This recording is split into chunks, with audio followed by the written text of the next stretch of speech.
All right, good morning, everyone. Hope you're doing well. I'm going to say I was kind of glad I didn't drive to work in the rain this morning, so that was kind of nice. It's cool, but that's okay. So we're glad to welcome you today to Hacking School Discipline. So I'm going to just turn it over to Brad and just let him introduce himself, get us started. But I will tell you, we will have an hour for lunch. And so know that this is the first foundational training of 2. Okay, the second one will be October the 20th. So you'll be joining for the second training with Brad on October the 20th. So today he's gonna dive in and just dig deeper in restorative practices and how you can start implementing these practices within your school to move toward becoming more restorative and just changing that culture in your school. So we have brought him in through our grant, Project Prevent. So we have some Project Prevent district folks on here today, but we also open this up to all of our grant districts. So if you hear anything today about Project Prevent, you know, that's okay. For those of you that don't know what that is, that's just a grant that we have here at GREC, and we're supporting mental health in 11 of our districts, 11 of the GREC districts. So just kind of giving you a little heads up on some things that you might hear today. We want this, I know virtual is not always the best option, but for many of you, that was the easiest and the best way for you to join and to be able to participate. So we totally understand. I also want to say that if you would, I would like for you to put your name and district in the chat, just so we can kind of see who is with us this morning. And then at the end of the training, we will have the actual Google sign-in sheet that you will complete, and that will send you then by email your participation and ELA for the training. But this will just be our sign-in for this morning, just adding your name in the chat and district. We're glad to see you all. I'm sure Brad would appreciate if he could see your faces today. So if you would like to turn your cameras on, that would be very welcome, but we totally understand. If you cannot, I also want to give a shout out. I see Damian Sweeney from our friend from KDE hopping on here. So I'm glad to see him being able to join us for a while today. So, all right, I think I'm seeing everyone popping in the chat, who you are, where you're from. I think we have a few more that'll be joining us, but we're gonna go ahead and get started. And I'm just gonna, Brad will tell you kind of how the day's gonna go. And all right, I think we're ready. So Brad, I'm gonna turn it over to you. Thanks for being with us. All right, thank you for having me. All right, so today I know one of the most important things is what time is lunch. That's something that I always want to know whenever I'm in a training. So lunch will be 11:30 till 12:30. The day will start now, and our goal is to end by 2:30 today. It could end a little bit earlier depending on how things go. When we talk about today and how it's going to work and the procedures and things like that, we do have a small group of you. So I might ask you sometimes to unmute yourself and speak. If you have questions while I'm talking, I would appreciate it if you put them into the chat, and I can get to them when it's a good stopping point for me to address some questions. But because we have such a small group, I will be able to get to most of your questions today. I'm going to tell you a little bit about myself, and I know that some of you might have heard me speak a couple of weeks ago when I was in person, kind of introducing who I was and what these practices are. But my name is Brad Weinstein. I am the co-author of the book Hacking School Discipline. And as you can see on the cover of the book, my name is second on the book, but I'm way better than Nathan. I'm just kidding, kind of. But you will see in this book and these practices and what we talk about, it is something right now that has impacted We estimate 2 to 3 million students in schools. So when you're thinking about these practices, you're thinking about how they work, you're thinking about what they look like. These are tried and true methods from our experiences and also being used in schools all across the world. When we're thinking about this book and thinking about who I am, just know that I am actually an educator. I'm somebody that has lived a life, somebody that has written about my experiences. I was a fourth grade teacher for a while. I graduated from Purdue University and went straight into education as a fourth grade teacher. I was a middle school teacher for about a decade. And as I always tell everyone, that's why I have some gray hairs on my side. Um, Middle school was my absolute favorite grade level, but they were all emotion all the time. And that's when I realized just how important social emotional learning was. And that's when I started to really grow in those practices. After a while of being a teacher, I decided I wanted to make a building-wide impact instead of just my classroom. And I decided to become an administrator. And when I became an administrator, I went straight from a middle school teacher to a high school principal. And my world completely changed once again because it is a lot different on the issues I deal with as an administrator versus the principal.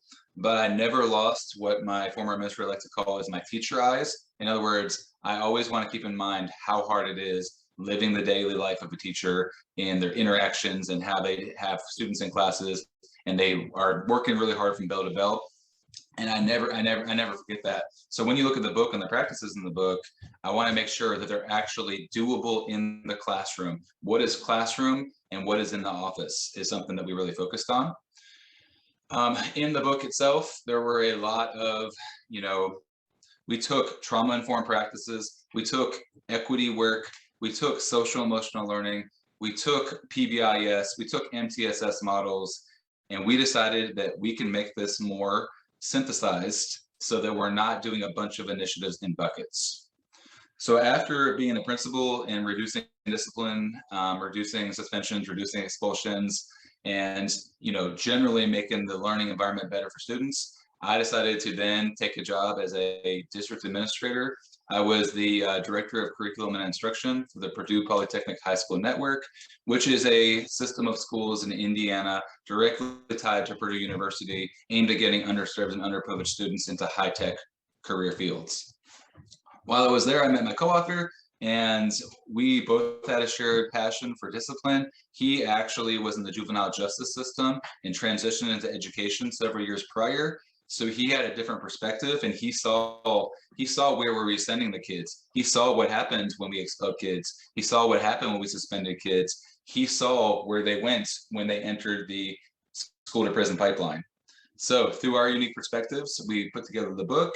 We also developed the app called Behavior Flip, which is an app that actually is a way to sustain restorative practices. So that's just a little bit about myself. The only reason why I'm talking to you today is because when I was a district administrator, I couldn't talk to schools about my book and do my district justice as far as missing days and traveling and going and spreading this work. So I never planned on being somebody that left education as far as being a day-to-day, working in a school district or a school, but I never lost that sight. I never lost that, mindset. And once an educator, always an educator. And I am glad to be talking to you today. As we talk today, something that we're going to do, we're going to be in breakout rooms. We're going to be talking to each other. We're going to be interacting with each other. Just keep in mind that, this is a safe space. So if you don't think something, or you don't agree with something, or you have a certain perspective on something, that is perfectly fine. I do want you to be open-minded. I'm going to say things to you, and I know I've lived your life. I know you're going to think at some points, well, that won't work with my kids, or that won't work with those kids, or that guy, he doesn't know what he's talking about. And I get that. I was in your shoes as well. But just keep in mind that these practices are not going to solve everything. They're not the perfect, like, there is no practice that works 100% of the time. There's never a practice like that. These practices are going to put you in the best position to handle student situations and to build a proactive learning environment. Again, there's no bulletproof method that is going to work every time every kid has a situation. But what I hope that you take away from this is that you can use some of these strategies immediately, and some of these strategies are going to take a longer time to implement, but it is worth the journey. Lastly, be self-reflective of your interactions and the privilege we bring to perceptions. And what I mean by that is that we want to make sure that we keep in mind that other people's lived experiences, other people's backgrounds, other people's cultures has shaped and influenced who they are personally. And our way of thinking and our mindset and how we were raised is not how everyone views everything. So do keep that in mind, that everything you view is from your personal perspective and your story. All right, awesome. Kelly had already asked you to put your name and your position into the chat, and that is cool. What I'd like us to do is unmute yourself just for a second. If you could unmute yourself, because I want to do a little check-in with everyone, a little welcome. And if you could unmute yourself, I'm going to call on you, and I'm going to ask you a question. And if you don't have an answer to the question, you can just say pass. If I don't hear from you in about 10 seconds or so, I am going to move on to the next person. So please be ready for your name, and please unmute yourself at this time so I can call on you. All right. So what I want you to tell me aloud, if possible, is your name, your position, just so I can hear your voice and hear you say it. I know you put it in the chat, but so I can hear you say it. And the song that best describes how you're doing right now. If you could think of a song that really describes how your year is going, where your emotional state is at, what you're up to, anything like that, you don't have to reinvent the wheel. And if you have the same song as somebody else, that is perfectly fine as well. All right, so I'm gonna go straight down my list. Michelle, what song best describes how you're doing and what is your position? So, hi, my name is Michelle Ruckdashell. It's a rhyming name. It's really cool. I'm the principal of Heritage Park High School in Davis County. It's the alternative school for the district. And we don't have school tomorrow because we have a district PD day. So today is Fake Friday. So right now I'm feeling Seven Nation Army from the White Stripes. Did you just say Fake Friday? Yes, today. I have never heard that term ever. You need to coin that. That is awesome.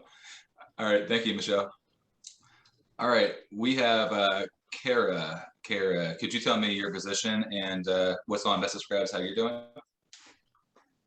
Sure. I am the middle school principal here at Crittenden County Middle School. We're a 6th through 8th school in very far western Kentucky.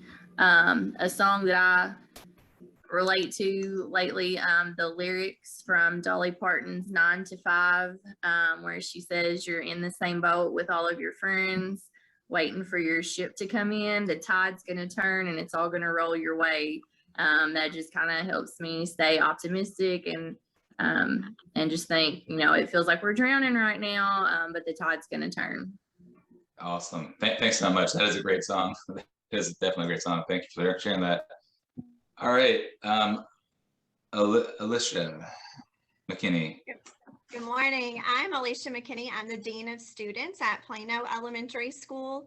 I'm here in Warren County, and I believe the song that describes me the most the last year and a half, I guess, is Into the Unknown, the Frozen song, just because we don't know what waters we're going to tread at any day. Absolutely. Thank you. Yeah, definitely Into the Unknown. And sometimes we don't want to know because it is a very interesting time. Awesome. All right, Anna.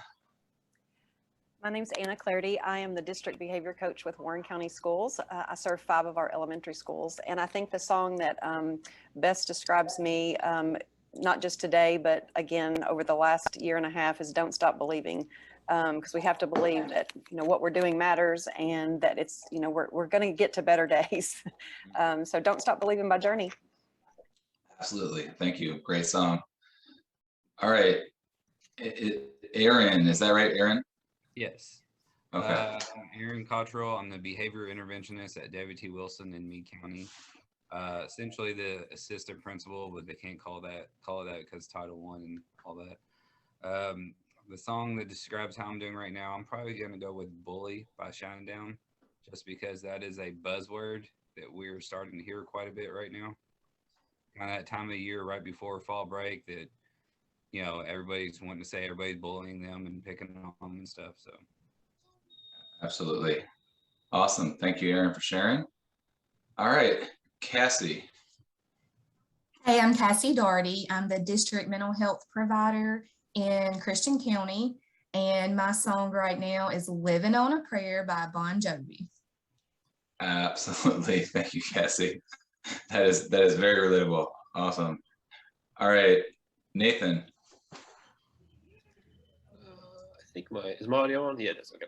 I'm the assistant principal at Rich Pond in Warren County, and I was thinking about my song. I would say, I don't know, maybe girls just want to have fun because we just want to have some fun.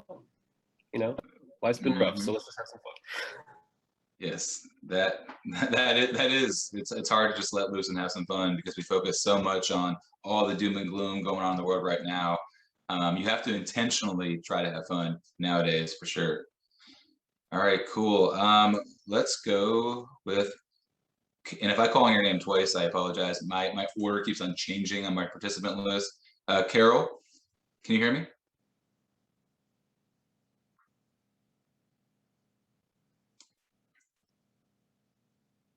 All right, Carol, we'll come back to you. When you hear me, please unmute yourself. All right, Damien. Hi, good morning. I'm at the Kentucky Department of Education, as Kelly mentioned. Last week, I was the program coordinator for comprehensive school counseling. I just took a new job as the director of diversity, equity, and inclusion. And my song is A Lot on My Mind. In about 15 minutes, I'll be training some school counselors from Allen County, but I'll be back after that. Thank you. Awesome, thank you. And that's such an important job. And congratulations on the position change. All right, John.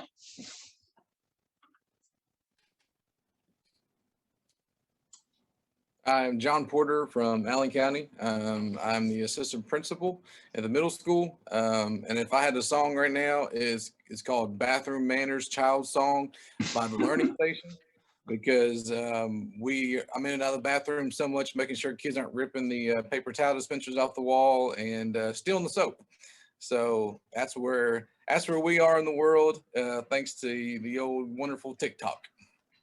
Yeah, it's interesting. I posted something about that about a week ago, and 100,000 people commented on that post. Like, I did not realize how widespread it was until you know, I started seeing how many people were talking about it. And you know, our job is hard enough without TikTok having our kids rip off things off the walls on, you know, in our bathrooms and stuff like that. I get it. The struggle is real. Is that still going on, or is that getting a little bit better? I think it's getting a little better. Honestly, our high school's singing a lot more than we are here at the middle school. We're just trying to be proactive and stay on it. But it's, I think it's kind of funny. I think it's one of the worst places to hang out, and you want to go in there and rip stuff off the walls. But I don't know. They're kids. They are in fact kids, and we're going to talk a lot about that and why they might be doing that and what we can do when we have somebody that has done that and we find out. So thanks so much. And yeah, I'm sorry you all are dealing with that. I'm sure a lot of you are dealing with that right now. But I think this is why this training is more important than ever, because we're seeing all kinds of interesting behaviors with all the things going on right now in the world. All right, Julie, I'm not sure if we've heard from you. Good morning. I'm Julie Gardner, and I am the behavior interventionist at Oakland Elementary School in Warren County. And the first song that came to mind, I'm throwing it back to the Bee Gees, Staying Alive. It's upbeat, but you know, some days are a struggle, or some moments in the day are struggles. So, Absolutely. Thank you so much for sharing. Thank you. All right, Miranda.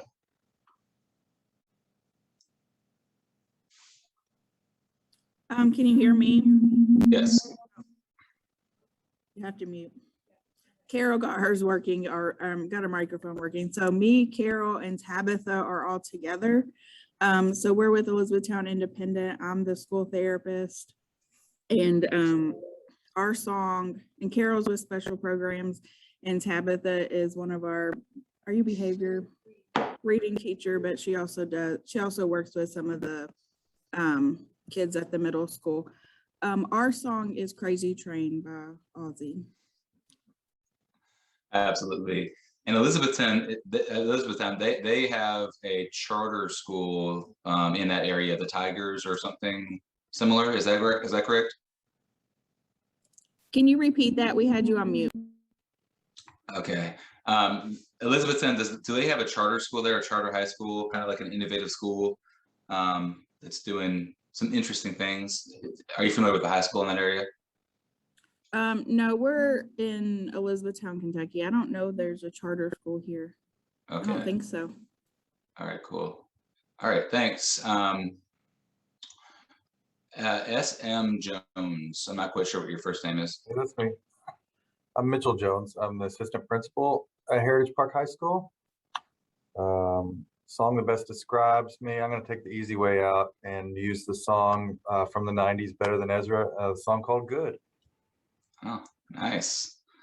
Nice. All right, awesome. Thank you. All right, Robbie.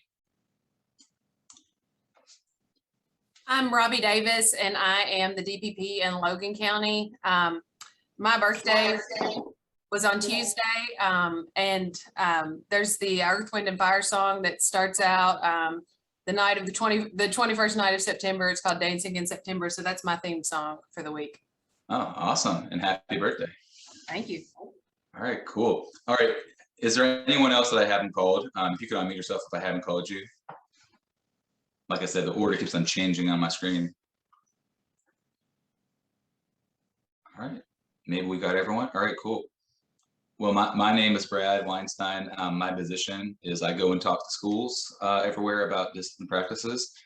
And I agree with one of you. I said living on a prayer as well. And that's because I have a 4-year-old, 6-year-old, and 8-year-old. And they are my hardest students. They are, I love them, but they're more stubborn than any student I've ever had in class. And I've been with them a whole lot because I work from home, and we got quarantined twice this year already with my kids at home. So living on a prayer is absolutely my vibe right now. And you know, and I appreciate you all being here. I know that you all are busy. You have all kinds of things going on in your world, and I get that. So hopefully what you find today is something, again, you can bring back to your school and be very beneficial and take something to do now and something to work on for later. So the why, like why you're here, what you're going to learn about. Punishments are very prevalent. In my kids' school, my own son didn't bring in a homework assignment from home, and the teacher decided the punishment would be to take away his recess. And as you can imagine, that didn't go over very well with me, because taking away a recess and not doing your homework are not connected in any way. That is not a logical consequence. So when we think about a Band-Aid approach, you will kick kids out of class, you will suspend kids, you will expel kids, you will exclude kids, you will call kids out in front of their friends, you will use sarcasm with students sometimes. And what you will do potentially is stop the behavior from happening in that moment in time, and stop that behavior from happening, you know, in that instant, maybe for a day or two. But if the student has a deeper need, they have trauma, they have ADHD, they have ODD, they have, you know, they have social emotional gaps, their maturity is not there, you're not going to punish those things out of students. You're just going to get them to stop talking for that moment in time, or stop doing that for that moment in time. The reality is you need to build their skill set so they don't do it tomorrow. You need to go through the restorative practices so that this is something they want to intrinsically change. And when you punish kids, just to punish kids, you're going to actually cause a psychologically big issue where they're actually going to view you as not a safe adult, not somebody, you know, that I want to learn from, and not a classroom I want to be in. So there's all kinds of reasons not to punish students. But I will tell you today, and as you're going to find out, especially on the second day of our virtual training, is that kids do need consequences. They do.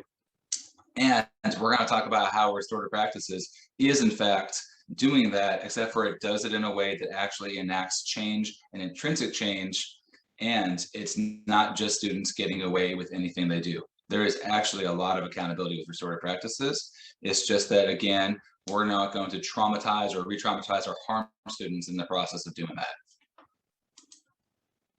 The why behind it is what we're going to focus on today. Like, why should we do these things? What you're going to find out today is that I and my co-author, even if you've been trained in restorative practices before, we have a little bit different of a take on it. We built our book based on actually being educators, not based on, you know, traditional restorative practices are amazing. They're great. They've caused change.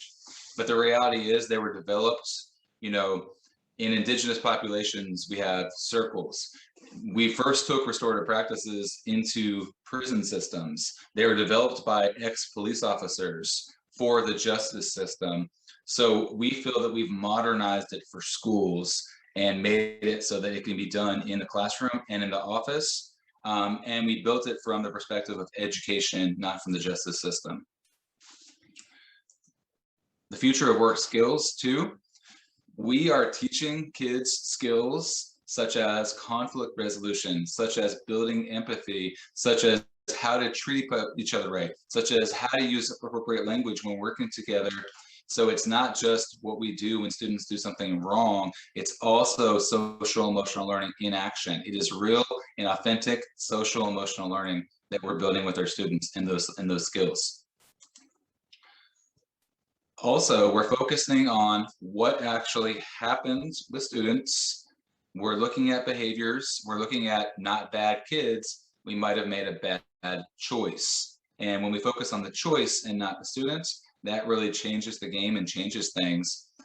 We look at this as how can we impact or fix the relationship that was broken instead of, well, what did you do to that kid? And if you're educators in here, you know, and you've been teachers and you've worked with teachers, you know that people have sent kids to the office and then have asked, well, what did you do to that? What did you do to him? What consequence did he get? You know, you have thought, and I have thought, and a lot of us have thought, what did that kid get? What did they do to them? Because we think, you know, it makes us feel a little bit better sometimes knowing that if I sent a kid out of my class, that the principal actually gave him a good talking to. They gave him a detention, they gave him a suspension, they held him out of lunch or whatever. We want to focus on how can we actually fix the thing that was broken, the relationship that was harmed, instead of what did we do to that kid? Because as I'm going to tell you, just punishing the kid is going to make things no better. It's going to be a temporary solution to a much deeper issue with students. Blame and shame. When you are blaming and shaming students, when you are embarrassing them, when you are using sarcasm with them, when you are trying to belittle them and make them feel, you know, almost intimidated or shamed, you're going to take students that have experienced a whole lot of trauma, and we're all going through it right now. There's a collective universal trauma going on right now in the world, right? Politics, mass, vaccines, war, pandemic, climate change. On top of that, some of our kids are in homes where they have a parent that is abusive, or they have parents that have been lost due to the pandemic. We have students that have gone through things that you and I can't even imagine. And when we do these practices that we traditionally do in schools, we're only going to further traumatize some of our students that already are going through quite a bit right now. And it's a symptom of their upbringing. It's a symptom of their environment, what we're seeing in schools. And again, I'm going to tell you, there's going to be consequences. It's just that we're not going to traumatize our students by doing them. All right, let's talk about the brain. I know that some of you were here last time and might have heard this or might know the answer to this. But if you could put into the chat at what age you feel that the female brain is fully developed. So again, put into the chat at what grade is the female brain fully developed? What is your thought? Don't Google it, please. Like, what do you think? If you had to guess.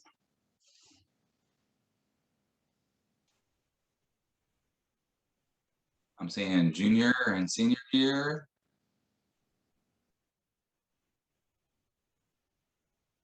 Seeing college. Good one, good one.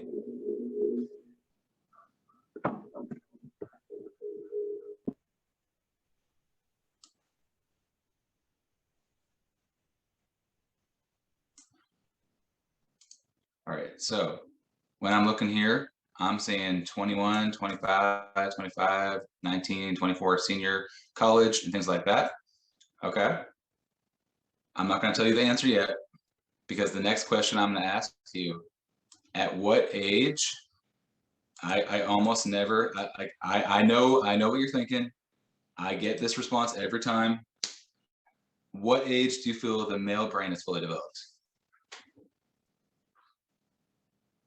If you had to guess, the male brain.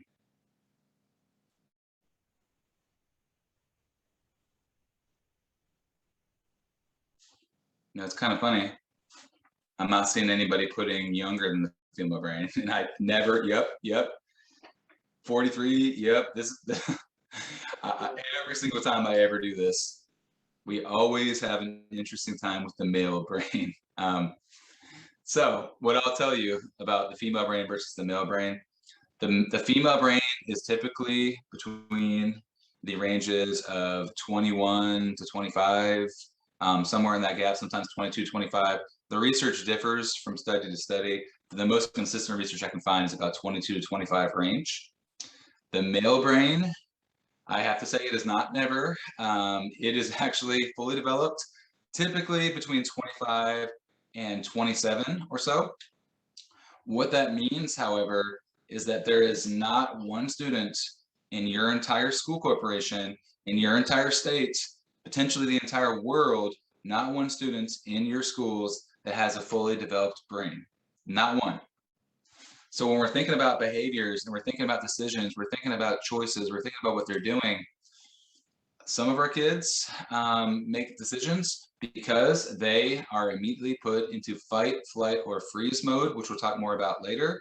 They don't really have the ability to process things. They're impulsive. They do things that maybe they shouldn't because they are literally kids. They literally don't have fully developed brains. It's not going to excuse the behavior. It's not going to mean there's not consequences. You just need to know that kids are going to screw up sometimes. They're going to make decisions without really having the ability to purely, take everything, process it, make a rational decision. You see adults with fully developed brains making decisions that aren't the best, right? As you can imagine, kids at least have some kind of reason, some kind of physiology, some psychology behind it. So when you think about the brain in that, we also have students driving without fully developed brains. We have people getting cigarettes and alcohol without fully developed brains, and we're sending people off to war without fully developed brains as well. So the brain science hasn't quite caught up to what ages we do certain things in our society. So I found this very interesting, and I didn't really think about this because when I became a high school principal, I thought those students should know better, right? They should know better. You shouldn't make a decision like that. You're 15 years old. You shouldn't say that to that kid. The reality is that their brains are not quite there yet. And we're going to help them through it. We can't accelerate their brain growth, but we can do discipline practices and create the environment for the best possible results when working with kids. Something else I want to point out to everyone when we're thinking about schools and we're thinking about kids and we're thinking about working with kids, when we work with students, we are always needing to keep this in mind. And I actually had this up in my classroom so that I could be reminded of this at all times. Students can't really learn and be mentally engaged and make the best decisions and do their best work in your class if they are not within their window of tolerance. Right here, when students aren't ready to learn, their bodies aren't ready to learn, their brains aren't ready to learn, you're almost fighting a losing battle. You're fighting an uphill battle with our students. And we as educators sometimes try to trudge on because we know that we have to get through this lesson on this day, in this order, at this pace. So we keep on going in our lesson without really addressing the brain science, the neuroscience, where our students are at. The reality is that if we don't address behaviors and we don't address mental states, and we don't address where they're at, we might as well not be standing up there in front of the board, because a lot of our students aren't being reached at that time. When you look at students in a class, if they are in hyperarousal, which means they're very overreactive, they are emotionally distressed, they are fidgety, and things like that, that is the hyperaroused state. If you go down to the bottom, the hypoaroused state, that's when you see students that look sluggish. They look numb, they look unmotivated, their heads are down on their desk, their hoodies over their head, they got their earphones in, or their iPod. I mean, iPod's not even a thing anymore. They have their AirPods in their ears, okay? When you see students that are in this depressed, lethargic, numb, unmotivated state, when you see students in this overreactive, unclear, distressed state, we need to actually do something in class. And I will tell you that if you do something in class with them, nothing you're going to do as a strategy is going to hurt anyone. It's going to help everyone by doing a couple of these things. So if you actually notice that your class has several students that are in either state, what we can do is we can get everyone up and we can do mindfulness. Mindfulness is good to get you back to your window of tolerance. So we can actually get up, have everyone focus on something that is mindful. And I'm gonna talk more about mindfulness strategies today and what those look like. And there are literally hundreds, if not thousands, of mindfulness strategies that you can do. But if you take those 2 to 3 minutes to actually do that with your kids, you're going to have a much better lesson the rest of the period. You can actually teach more, and you're going to have your kids better with you. If you have students that are in the hyperarousal state, they're distressed, they are overreactive, they're fidgety, they're hyper, a lot of us think, okay, everyone, let's stand up and get the giggles out, you know, get the wiggles out, let's do a go noodle video and things like that. I will tell you that that might be good for kids that are in that hyperarousal state to do some physical activity. But when you take kids that are overreactive and then you have them do physical activity, it's only going to make them more overreacted and more overstimulated, and to make them even react even stronger. So mindfulness, grounding, breathing work are the best strategies for students that are feeling these emotions up here. If you want to just be safe, mindfulness works whether they're hyperaroused or hypoaroused. So some examples of when we're looking at mindfulness things we can do with our students. I even do mindfulness, which we're going to talk about later, with circles. Before we start a circle, I do mindfulness when I'm working with adults. I have adults do this in staff meetings. This is not something that is just a kid-facing strategy. Everyone needs it. So what we do, these are just 4 examples, and like again, I said, there's probably hundreds to thousands of examples. Deep breathing. We practice breathing in, you know, breathing in, exhaling. We practice taking 3 deep breaths, 5 deep breaths. We do it together. Counting backwards. You know, I want everyone to get up. I want everyone to count backwards with me. 10, all the way back down to 1. And I actually go backwards. There's a psychology behind counting backwards versus forwards. We tend to be slower about it. And it is something that is something you have to be more intentional about thinking about, because you're not usually thinking backwards. So I just get up. Okay, everyone. 10, 9, 8. And then you go at a slow pace all the way back down. Pleasant imagery. This is a fun one that I do where it really gets you in a better place. I have them think of the place they feel the safest, and I have them actually use all of their senses in order to get there. So we're actually going to do this one in a second, because this one's my personal favorite. The weird lip trick right here is a very interesting one that Nathan, my co-author, he uses. I don't use it because I think it's a little bit weird, but to each their own. What he does is he takes one finger, he puts it right here below the nose on this little part right here. And if you take your tongue and you rub your tongue against your lip up here, and you actually feel your tongue on your finger on the other side of your mouth, there's some kind of psychology behind that, where that gets you to think about what you're doing and not think about the past, which is, you know, you can't change the past. We're always thinking about the past and what we already did. We're always thinking about the future and having anxiety about what's to come and uncertainty. All these things are going to help put students in the moment. So I want to do a pleasant imagery with you real quick. If you don't mind, I would love for you all to close your eyes. If you don't feel comfortable closing your eyes, that is perfectly fine. When it comes to trauma, sometimes students closing their eyes can actually trigger something in them. So you never demand that everyone closes their eyes. You just ask if they would, you know, if you don't mind, please close your eyes. What I'll say is, you know, hey everyone, we get them up, we get them in the circle, we get them at their seats, wherever you want to put them. All right, I would like everyone to close your eyes if you would. When we close our eyes, I want you to close your eyes right now with me. I want you to think of a place that you feel the absolute safest. Where in your life, where in the world, it can be anywhere. It can be a place from your childhood. It can be a place you're on vacation. It can be a room in your house. It's where you feel the absolute safest and most at rest, most at peace. When you have that place in your head of where you feel the safest or where you feel the most at peace, I want you to reach out with your hands and I want you to touch objects or things in this location. What do you feel with your fingers? What is the texture like that you're touching? What can you reach out and grab? Now, I want you to open up your ears. What is something that you can hear in this space? What sounds are hearing? Are you hearing waves crashing? Are you hearing something cooking in the next room?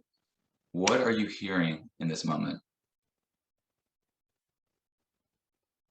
I want you to use your nose. What are the smells in this location? Do you smell the ocean air? Do you smell something cooking? What are you smelling?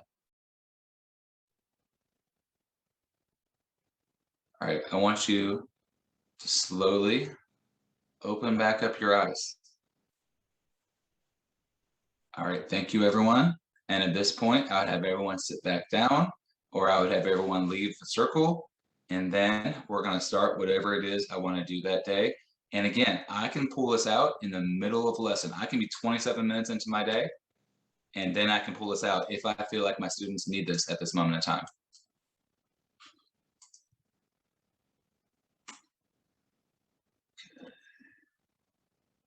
All right, thank you.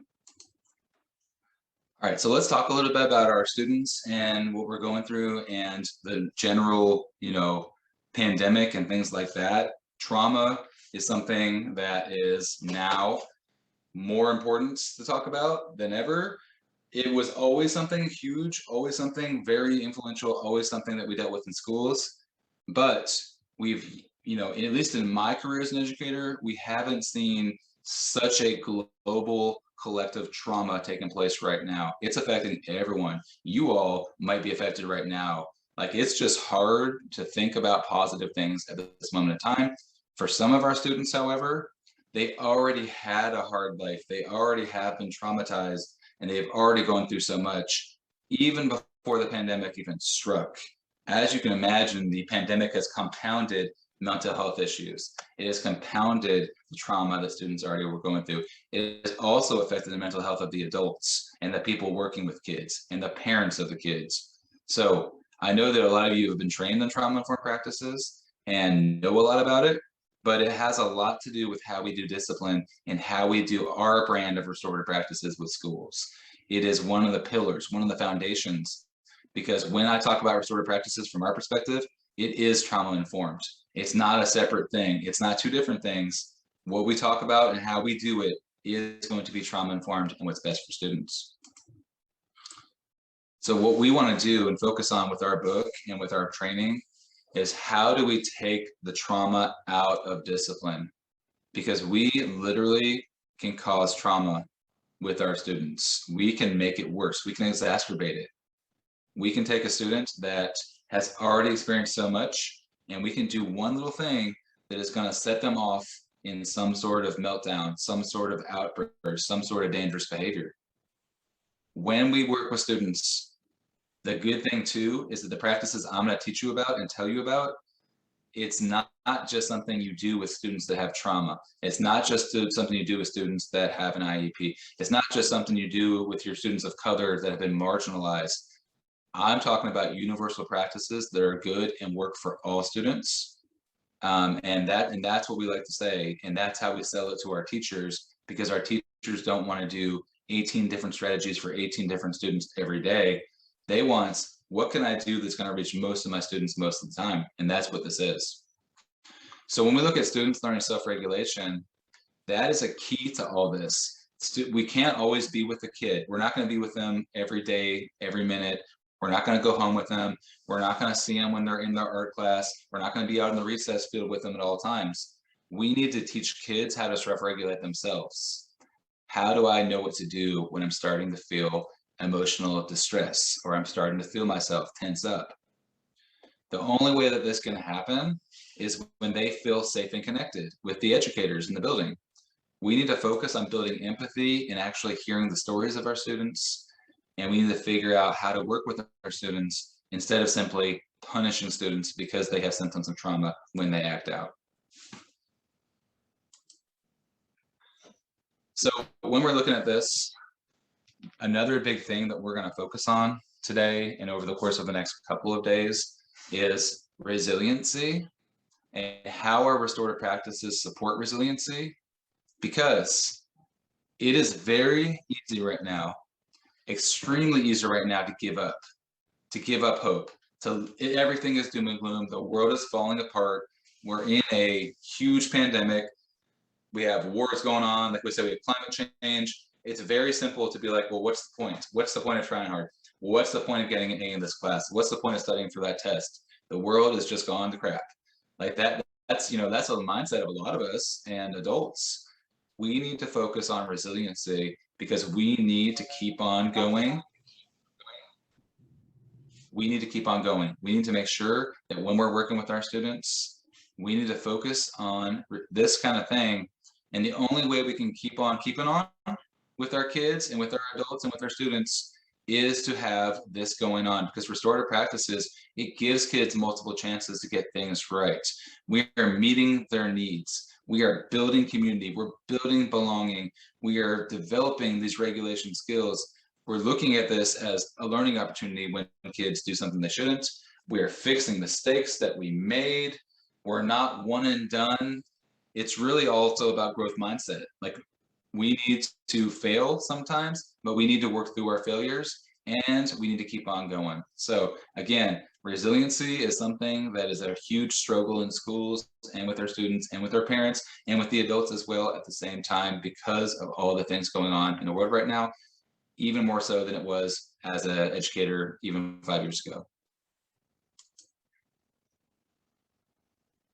What we're going to do is we're going to watch this is one of my favorite schools that I know of. I know the principal of this school. He is Matthew Portell. He actually runs something called the Trauma Informed Educators Network. He has a Facebook group. He also has a conference. He walks the walk with these practices. He is amazing. And when you watch this video, we're going to talk about it and we're going into a breakout room to discuss it. You might want to take some notes. I will also give you this video. Kelly will send it out to you when we watch it. I'm hoping that you can grab on to something from this video that you're like, man, this is it. This is what I want to do. But do keep in mind that this process that you see in this school didn't happen overnight.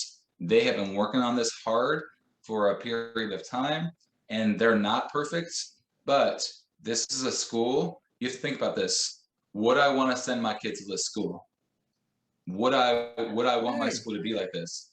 I just want to see if you can help me out a little bit. Okay. Kaylee had an issue on the bus. She got in trouble for what she was doing on the bus.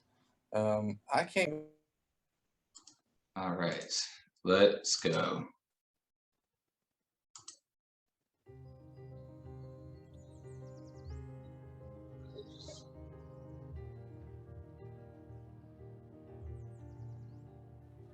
We We understand the effects of adverse childhood experiences nationally. This is not an issue that is just isolated to my demographic at my school. You're gonna do great, aren't you? Okay, nice work. We understand what it does to them now and potentially in the future. We're right off of downtown Nashville, and we're in the midst of some serious Right, can you turn that up a little bit louder? So a lot of our students are being displaced. We have students who are currently experiencing some serious tragedy in their lives, and we know their stories, and we take a proactive approach here to make sure their needs are being met. Doing all right today?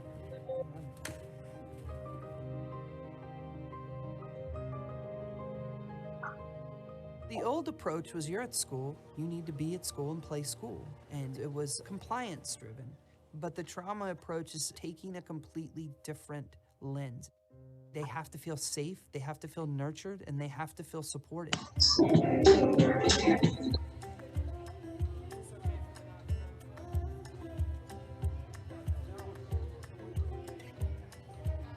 When kids walk through the door, they don't leave everything that has happened at the door.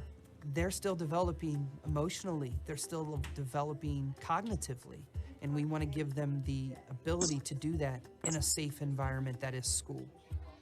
To be quite frank, this transformation is more about adults than it is kids. You had a perfect day. It's about giving the teachers the understanding and support to be able to meet the needs of the kids on a basic level. 1, 2, 3, 4, 5, 6, 9. There was a big mind shift, for me especially. My students might have had a bad day, something happened at home, no one was home last night. You can't just be like, come in and do math now. So when they know they can trust you and they talk to you, their academics start to blossom. One of the most transformative strategies is getting someone who is trained in understanding students' mental health needs. I was brought in as a part of the district initiative to increase the awareness and knowledge of ACEs, which are adverse childhood experiences. Class been okay? Yep. So coming in and identifying different trauma-informed practices that we can implement here in the school. One of the foundational programs that we're utilizing is the Leader in Me. A lot of people are very familiar with the 7 Habits of Highly Effective People for kids. And so here we foundationally teach our kids the 7 habits. You'll see the posters around the school and you'll see the kids, they know all of the 7 habits and they will spell them out to you. The 7 habits has helped me because I had to put first things first. I had to make sure that I was getting good grades and not starting drama with any kids. We also build the students' capacity to develop their leadership skills by giving them a class in leadership. It's part of our specials rotation. Kindergarten through 4th grade are part of the Leader in Me curriculum. Be proactive, be proactive.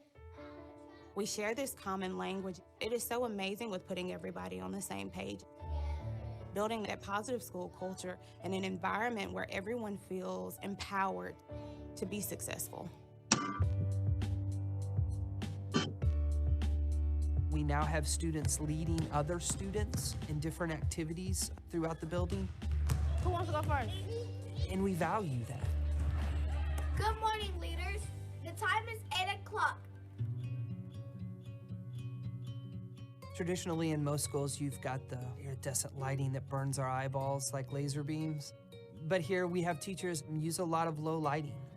Some of our rooms have calming colors, utilizing color as a strategy.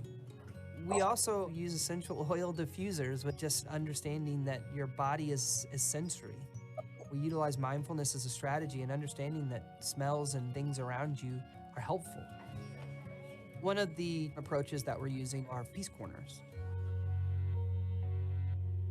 A peace corner is like a place where you can just chill out. If I get like really frustrated and feel like I'm gonna yell, or when I feel really sad about to cry, I go to the peace corner. It's a proactive approach. And so many times we give kids strategies, but we don't give them a time or a place to practice those strategies. We've really put a lot of effort in building positive relationships. Under that, there are strategies, and one of them is our check-in and check-out system. Hey, Mariah. Hi. You ready to have another great day today? Yep. My check-in, check-out buddy, her name is Mariah, and she's in 4th grade. She comes to see me at the beginning and the end of every day. What are your goals for today? Listen, be on task, and nice. Awesome. She has 3 goals every day that she works on. She can get 0, 1, or 2 points for each of her goals. And then at the end of the day, they know where they are. How was your day? Good. Actually, it was fantastic. Fantastic. People will see a point sheet, but the most motivating piece of our check-in and check-out system is the mentor-mentee relationship. You go to him, and then he asks about your day, and if you had a problem somewhere, we'll talk about that and see how you can fix it. The child knows every day they come in this building that somebody's excited to see them in the morning and excited to see them right before they leave. So do you think you knocked it out of the park? That's what I'm talking about. And it's that positive in, positive out mindset. You did it with me. That's right. No, but you did it on your own. That's you, my man. Nice work. That's been a huge success.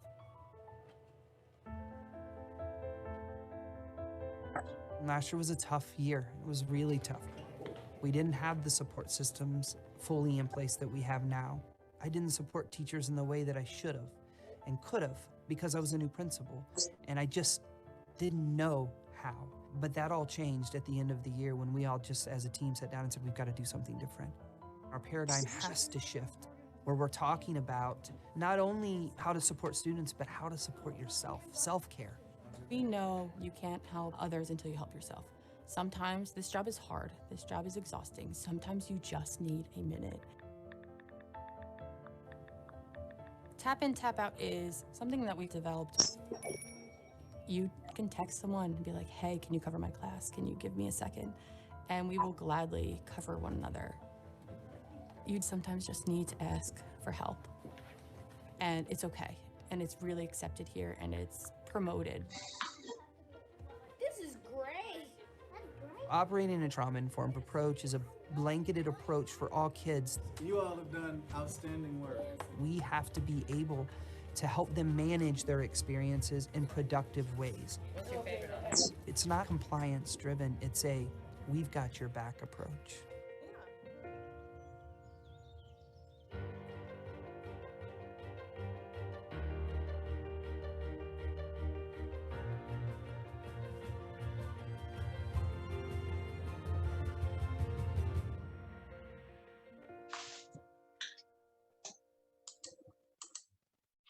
All right. What we're going to do, we're going to come back and discuss what you saw in the video, but I know that Zoom fatigue is real, and we need to step away from our computers because we've been here for about an hour. We're going to come back at 40 after, so about 9:40, we're going to come back and resume. Please make sure that you're back by 9:40 so that we can talk about this because I'm going to put you in the breakout rooms. So again, 9:40, we're coming back. I will see you soon to discuss this video.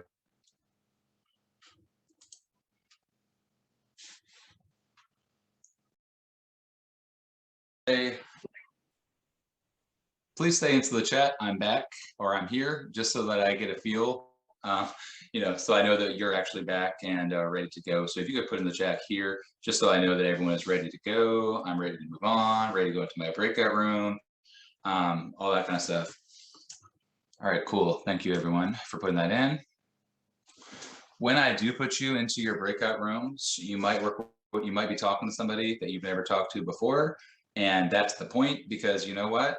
Me as an educator, me as a presenter, me as people who go into schools, I learn things all the time because I get so stuck in my bubble. I get so stuck in my little world, in my school, in my district, that I realize, holy cow, other people in other districts have other strategies that I might want to try as well. So when you have this discussion in your breakout room, the thing you're going to talk about is, what were your biggest takeaways from the video? What are things you're already doing? What's an idea that you love? What is something that really resonated with you from that video? When you talk to your group in your breakout rooms, again, remember that not everyone's going to agree with you. Speak your truth and, just have a good time, learn from each other. So when I do put you into your breakout rooms, you're going to accept the invitation and make sure that you know, if you have a problem seeing the invitation, let me know, or a problem getting into your breakout room. So I'm going to assign those rooms right now. Please do accept those invitations. I just assigned them 6 times. All right, my math is good. All right, cool. So when you see that, please do accept. I just invited everyone. I will let you know, you know, when it's about time to leave the breakout room and give you a warning.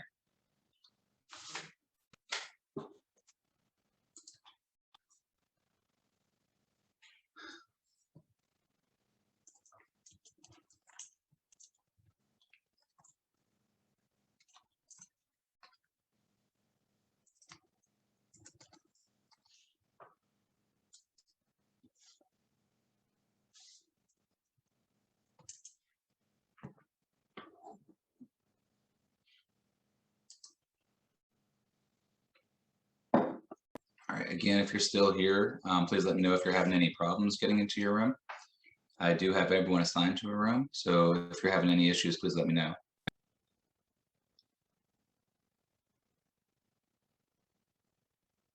Your discussion.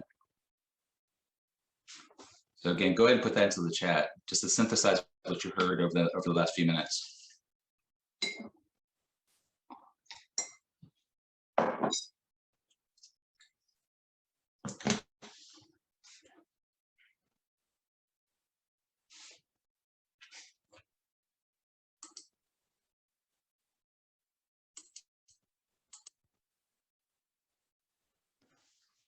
All right, I hear it's more about changing mindsets of adults than kids.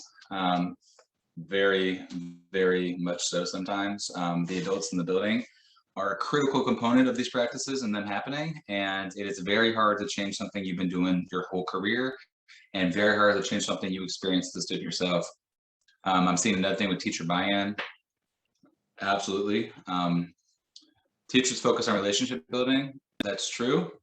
It's just a matter of how do we balance that with our other responsibilities, right? Like, we have our state tests, we have our curriculum, we have our pacing, we have all these things, but are we really prioritizing relationships, and how do we do that? And I'm gonna give you some strategies for how to do that as well.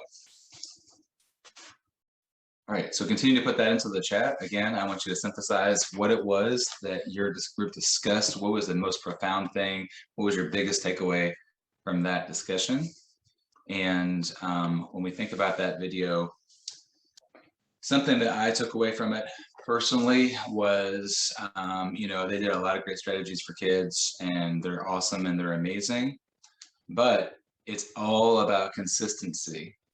It is something where I've seen schools have pockets of excellence. They had some teachers that were killing it, doing amazing with these practices and really doing those kinds of things.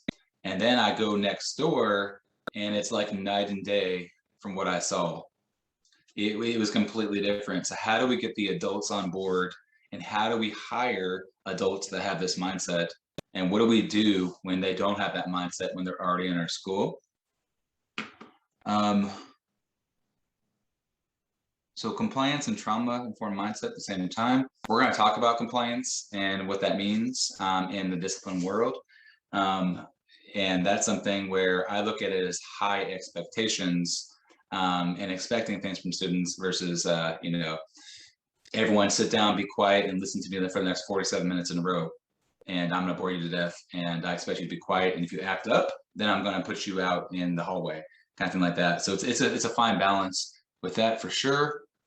I see that some of you have already impacted some of the things in those video and districts. It's a time thing. It takes time. You can't do all that at once. You have to have the buy-in, you have to have people on board, and you have to move at a pace that is actually manageable for our adults in the building.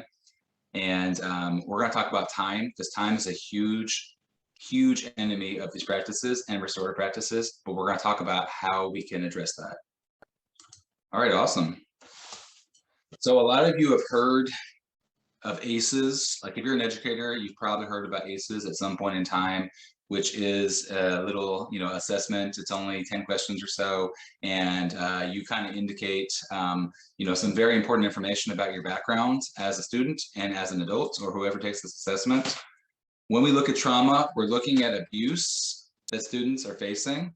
There is, the physical, emotional, and, other kinds of abuses. There's also neglect, and there's also dysfunction with our students, things that happen, things that actually cause a lot of trauma and make trauma worse.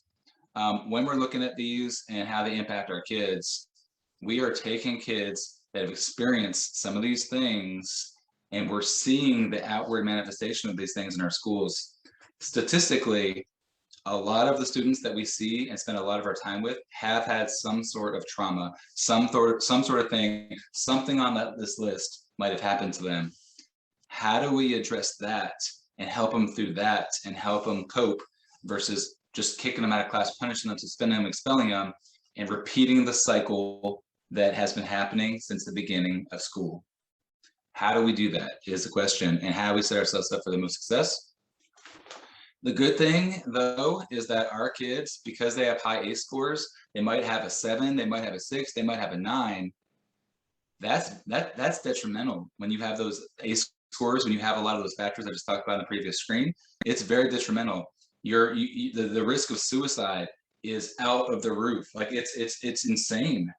The risk of disease, the risk of all kinds of lifelong issues are remarkably higher. There's a reason why the therapist cliche in every single show you've ever watched says, so tell me about your childhood, right? So tell me about your childhood. It goes into adulthood. What happens to you as a kid lives with you and goes with you. But here's the thing. You might have a high ACE score as a kid, but you can still be successful. Some people think, oh, if you have all these things that happen to you as a kid, you can't do anything about it. You're going to have all kinds of problems throughout your entire life. The thing that can actually help is resilience, which is a part of growth mindset. It's a part of trauma-informed practice. It's a part of our version of restorative practices for sure, and relationships with adults. So any of y'all hear Josh Shipp, who has the famous quote, "Every child is one adult away from a success story"? Have you ever heard that quote? It's one of my favorite quotes. Every child is one adult away from a success story, right? You can be that adult, but I do want to tell you that you are not a savior of kids. You are not there to save students. You are there to love students and connect with students and do your absolute best to help them. You are not going to be able to go move in with them. You're not going to be able to take them home with you. You're not going to make sure that they go, where they need to go outside of school. They do have adults in their life, but what can you do when those students are with you in those 4 walls is a lot. We can actually change. They can switch. Their brain can switch gears when they enter your door. They can have a good 8 hours at school, even if they're not going to have a good time at home. And that is going to put them in the best position possible to be successful outside of school and their life. Now, I'm a neuroscience nerd. I love neuroscience, and my co-author and I, like Nathan, he actually studied behavioral neuroscience at Purdue. So a lot of what we do is also neuroscience backed. When we look at this, the applied neuroscience, when we look at new experiences, when we look at new connections, when we look at new thoughts, when we look at repeated patterns of love, we can actually change the brain. We can rewire our brain with connections and love and adult relationships that are positive and healthy. We can take trauma, which actually changes the brain, and we can start to rebuild it. And this is extremely important because we look at students sometimes as damaged goods. We look at them as a deficit mindset. We look at them as they're always going to have these problems. The reality is we can rewire the brain. It's going to take a lot of work, energy, and effort, but it is possible, and we can start at school. So let's talk about something else that's happening in schools. Let's talk about power structures. One of the main reasons why students act out: power, attention, and, there's lots of reasons, but one of the reasons that students do act out is typically not, they just want to be a jerk. They just want to annoy you. They just came there that day to make sure that I got under your skin. That is not why students act out. It's something much deeper in most cases. There's always going to be cases where a student does want to do something just to get under your skin, but that is extremely rare. There's almost always a symptom, almost always an underlying issue. The issue I want to address right now is power in school, power structures, how power works, and what happens if you as a student don't feel like you have any power over your life, which then comes into the classroom as well and compounds it. So in your schools, and I'm gonna have you put this into the chat, think about your school, think about your district. Who created the systems, the structures, the rules, all of those things in your school? Who made it? Think back. Who made those things? What did they look like? What were their perspectives? And who did they create this for? Why did they make these rules? What perspective did they have when they made it? Who did they actually make that for? Go ahead and put that in the chat if you would.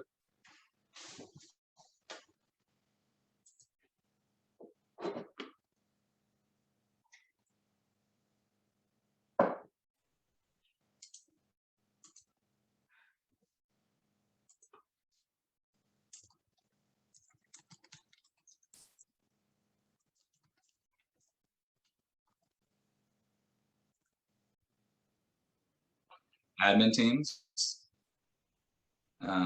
district administrators, teachers on committees.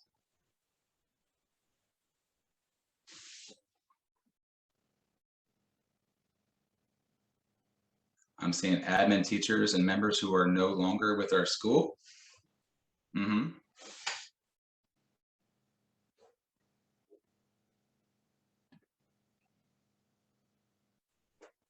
I'm seeing middle-class adults, the school board, the administrators. Now I'm gonna have you think a little bit differently. You all are thinking about it. Who created them, right? What was their, and this is gonna be a little uncomfortable, what was the race of the people that probably created these rules, systems, and structures in your schools? And what was the gender of the people who probably created the systems and structures in your schools? Maybe not now, but these systems and structures weren't made last year, right? These systems and structures were made years ago. We're now making slight changes slowly over time, but who originally made these things? What were their gender? What were their race? Who were they? So I'm looking at white males, white women, white males, okay? The people that made these rules, structures, and systems, are they still reflective of your community and reflective of the people in your classrooms and of the families you have in your schools? Because when I talk today about the perceptions we bring to our perspectives and who we are, right? I grew up differently than you grew up. I faced different challenges than you faced. I have a different culture than maybe some of you have, and some of you have cultures that are different from your students. But when we think about it, and when you really think about it, and it's hard to talk about, right? And I'm not somebody that, you know, I talk about equity and I talk about things like that in this discipline practices, but I myself am not a person of lived experiences with these things. Like I haven't experienced, you know, some of the marginalization that some of our kids are facing, some of our families have faced. But you're absolutely right. These rules and systems and structures were created by people that look a lot different and have different cultures than a lot of our students. And what are we seeing the outcomes right now? What are the outcomes? And I'd say the outcomes are disproportionality and differences in achievement on the state tests right now, right? I mean, when you look at your discipline data and you're honest with yourself, who made these and how are they going for us, right?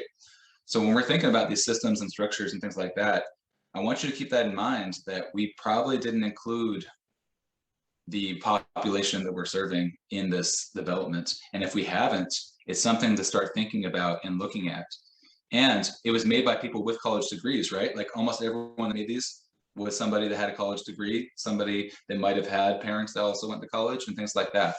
So when we look at our perception in our schools, that's something I want you to think about. I'm not going to harp on it. I'm not going to go deep into it, but I want you to have that in the back of your head when we're talking about power in schools and how our students and families might feel. Here's what we're going to see when we have inequitable power structures in schools, okay? When we walk into a classroom, I am a teacher. It is my way or the highway. The dress code was not made by me or someone that looked like me. The people on the walls don't look like me. The people on the textbooks don't look like me. It's important when you think about it. I walk into my classroom. I have to do exactly what the teacher says in that order. I have no control over what's going on. My voice isn't heard. I don't have a choice. I am a cog in the machine. I'm run through. I go from math to English to science to history. I go and run a mile, and then I go play an instrument later, right? It's a very weird system we have in schools sometimes. What you're going to see from these inequitable power structures that we have in schools is you're going to see power struggles. You're going to see students that when you say, hey, I need you to move seats. No. Hey, I need you to stop talking to so-and-so. They're not going to stop talking to so-and-so. I need you to put your cell phone on my desk. No. You're going to see power struggles that happen with our students that don't feel like things are fair and don't feel like they had any choice. You're going to see disengagement. So you see students with their heads on their desk. You see students with their AirPods in their ears. You see students with their hoodies on their heads. Hoodies are a problem in schools, right? But have we ever thought about why they're wearing hoodies?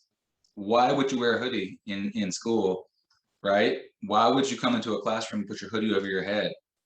And I'm going to argue that you probably wouldn't do that if you felt empowered, and you felt like you mattered in that classroom, and you felt like you belonged.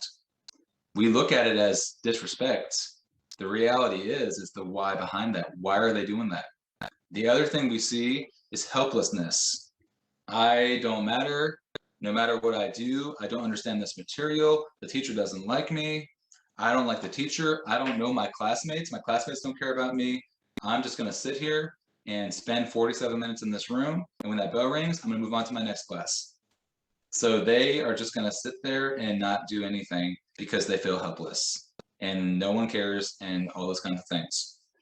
This is what we're seeing in schools, especially in our marginalized populations, as to the causation behind why you're seeing some of the things that you're seeing, and our students that are coming from poverty, and all students. But it is especially problematic for students that have traditionally been marginalized in our schools. So what do we do is the question, right? Like, I can tell you that there's systems and structures in place that are not equitable in schools, and those lead to students breaking the rules, which leads to them getting suspended, which leads to them getting sent to the school to prison pipeline eventually, right? When you look at your school, the educator or the school has complete control over the rules. I have my 92 rules on my syllabus in math class. I go to English class and I have 43 rules.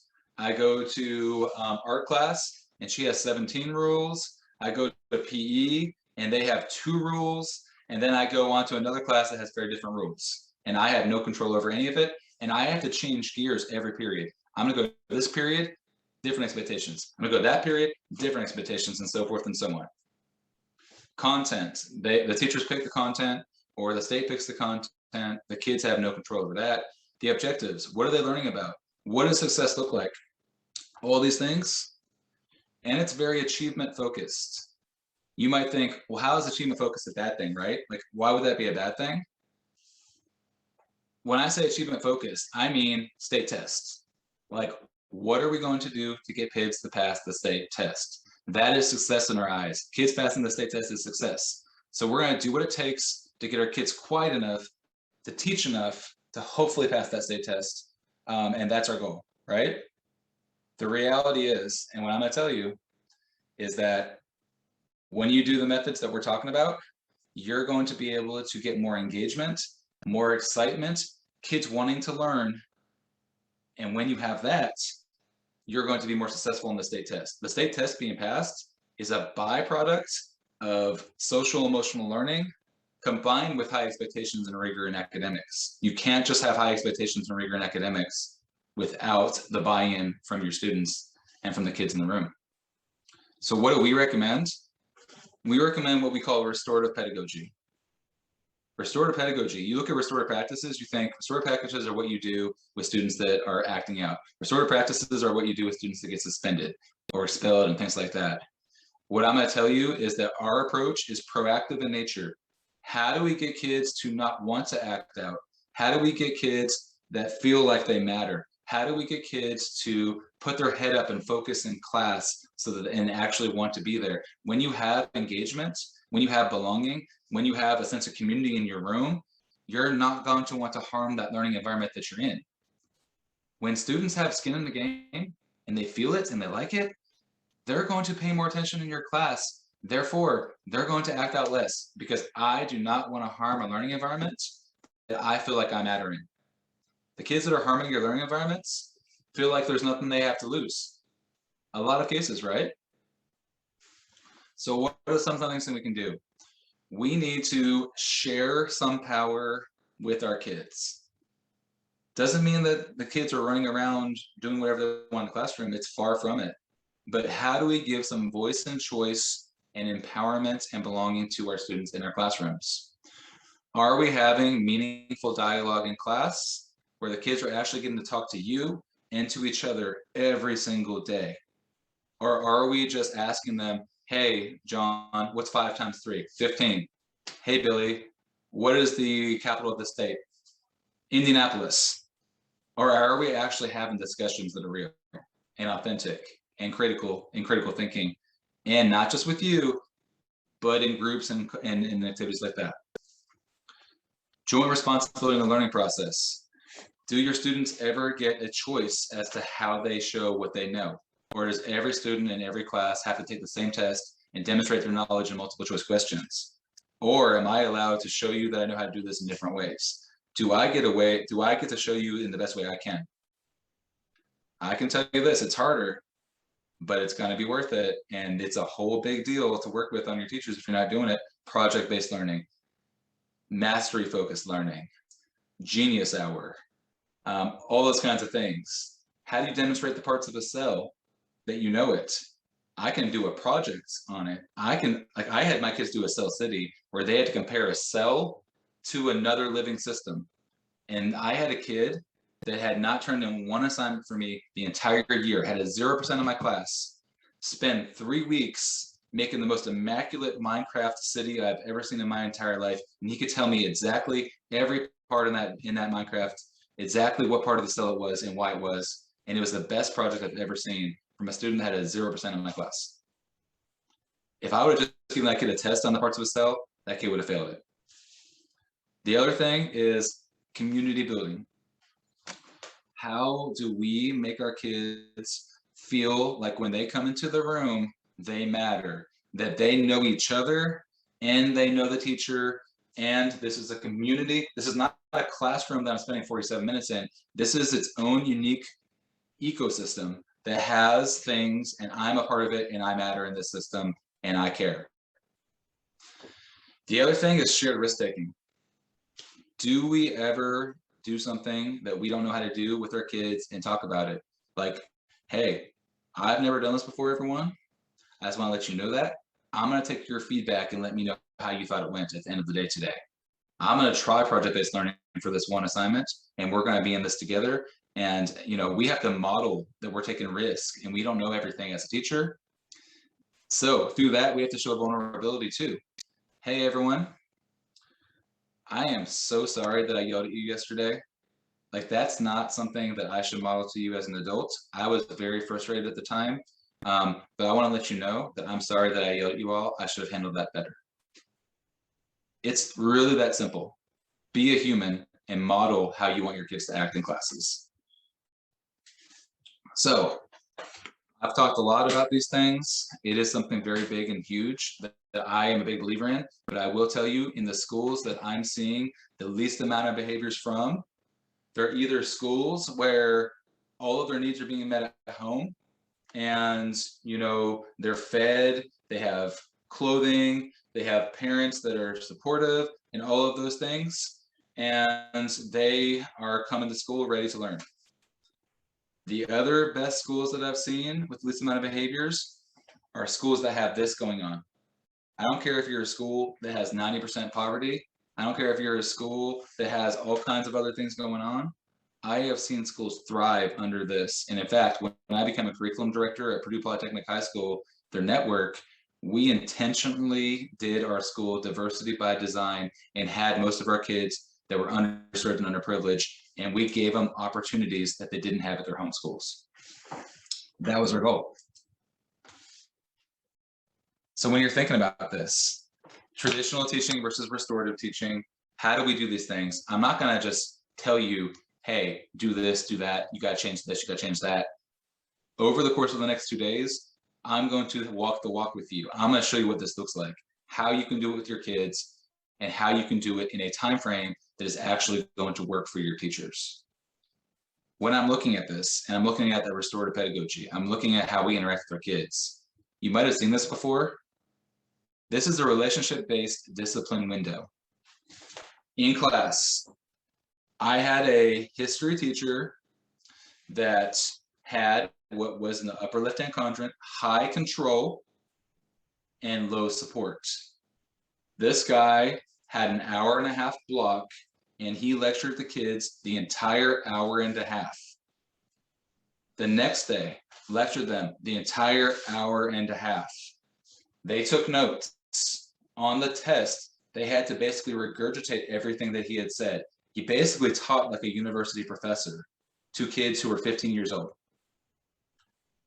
He had very high expectations of these kids. But if a kid acted out and said something or put their head down, he would kick them out of class. If a kid was on their phone, he would take them immediately. If a kid did something else, he would embarrass them in front of the rest of their peers. He had very high expectations, but he had no relationships with those kids whatsoever. They were just there to listen to him speak. At the end of the semester, 90% of his kids had a D or an F. 90% had a D or an F. And he was the most rigorous teacher that I've ever seen. None of his kids liked being there. The only kids that liked being there were the kids that just liked, for some reason, liked to listen to people talk for 1.5 hours, and that was it. So that is an example of high control, low support, low relationships. If you go down to the lower left-hand quadrant, that is low expectations and also low relationships. This is the adults that you go into their class, the kids aren't really doing anything, not much is expected of them, but the teacher also doesn't care about them that much and isn't building relationships. This is the teacher that's just kind of chilling there collecting a paycheck. And it's the administrator that's just kind of chilling there collecting a paycheck. This is the worst kind right here, as far as a relationship with kids and education you're building. But I have seen them, and you have seen them, I bet. Okay? If you go down to the bottom right, for permissive, this is that teacher that loves their kids, hugs their kids, cares about their kids, goes to their games, but they don't have any expectations for them academically. The kids are in there and they love being in that class because they can do whatever they want, and the teacher is their friend. The teacher is their friend. They're not holding them accountable. They don't have any accountability for behaviors, and their academics don't have high expectations either. That's that class that you go to because you get an easy A, right? You all went to those, right? Like when you were in school, you went to a college and it was like an easy A class. That's what that is. And you like the teacher because they were cool. All of these things are not going to work if you want kids to succeed. They're not going to work for our students that need us the most. Where we want to be is the upper right-hand quadrant, with. This is that restorative pedagogy. This is, I have high expectations. If you do something that you shouldn't, we are going to deal with it, but we're going to deal with it in a respectful, trauma-informed, restorative way. I'm going to expect you to be able to do high things academically. I'm going to push you to the point where we're going to get there, but you know what? I'm going to also offer you high support. I'm going to come and help you if you don't know what you're doing. I care about your academic success, but I have high expectations for you. I also care about you. So this is almost that tough love kind of quadrant. Like I really care about you. I love you. But what's best for you is that I'm gonna hold you accountable for your actions, and we're gonna be supportive of you, and I'm gonna get the most out of you, right? So they're very different, but that is that sweet spot. So when I say restorative practices are just fluff, no, restorative practices are actually holding kids accountable, but it's doing it in the right way through love and through connection and high expectations. What I'm gonna have you do, I've been talking for a little bit of time. We are gonna talk about this because I don't like to go too long without digesting things. Like, I could talk to you all day, but let's actually talk about this.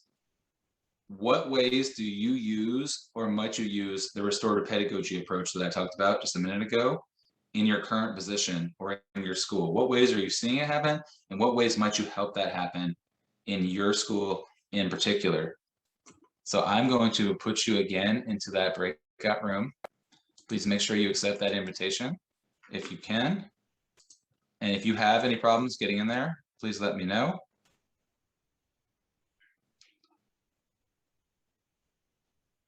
Discussion with your teams and in your groups. I was popping in and out of some of your breakout rooms and had heard some great things going on. What I'd like for you to do, if you could put into the chat for me and synthesize and think about everything that you heard. What was something interesting or profound or great from your discussion that you heard? What was an idea you heard, a thing you heard, something you want to try? What did you get out of your conversation you just had over the last few minutes? Go ahead and type that into the chat for me, please. And as you're typing that into the chat, as soon as you push submit and put in that response the thing that you took away from your conversation that you just had, we're going to go on our last break before lunch. Again, I don't like to go more than an hour at a time on Zoom without taking a break from our computer and stepping away. And I know you all are in schools and you have all kinds of emails and all kinds of crazy things going on in addition to your training today. So if you could put into your chat again, what did you gather from your conversation? What was the gist of it? What was your takeaway from your conversation that you had? As soon as you put that into the chat, we're going to go on another 10-minute break. I'm going to see you at 43 after. So at 10:43, make a mental note or write it down. At 10:43, we are going to come back and go for a little less than 50 minutes before our lunch. And our lunch again is going to be from 11:30 until 12:30. So please type that into the chat. And as soon as you got that in, take your break. I'll see you back at 43 after.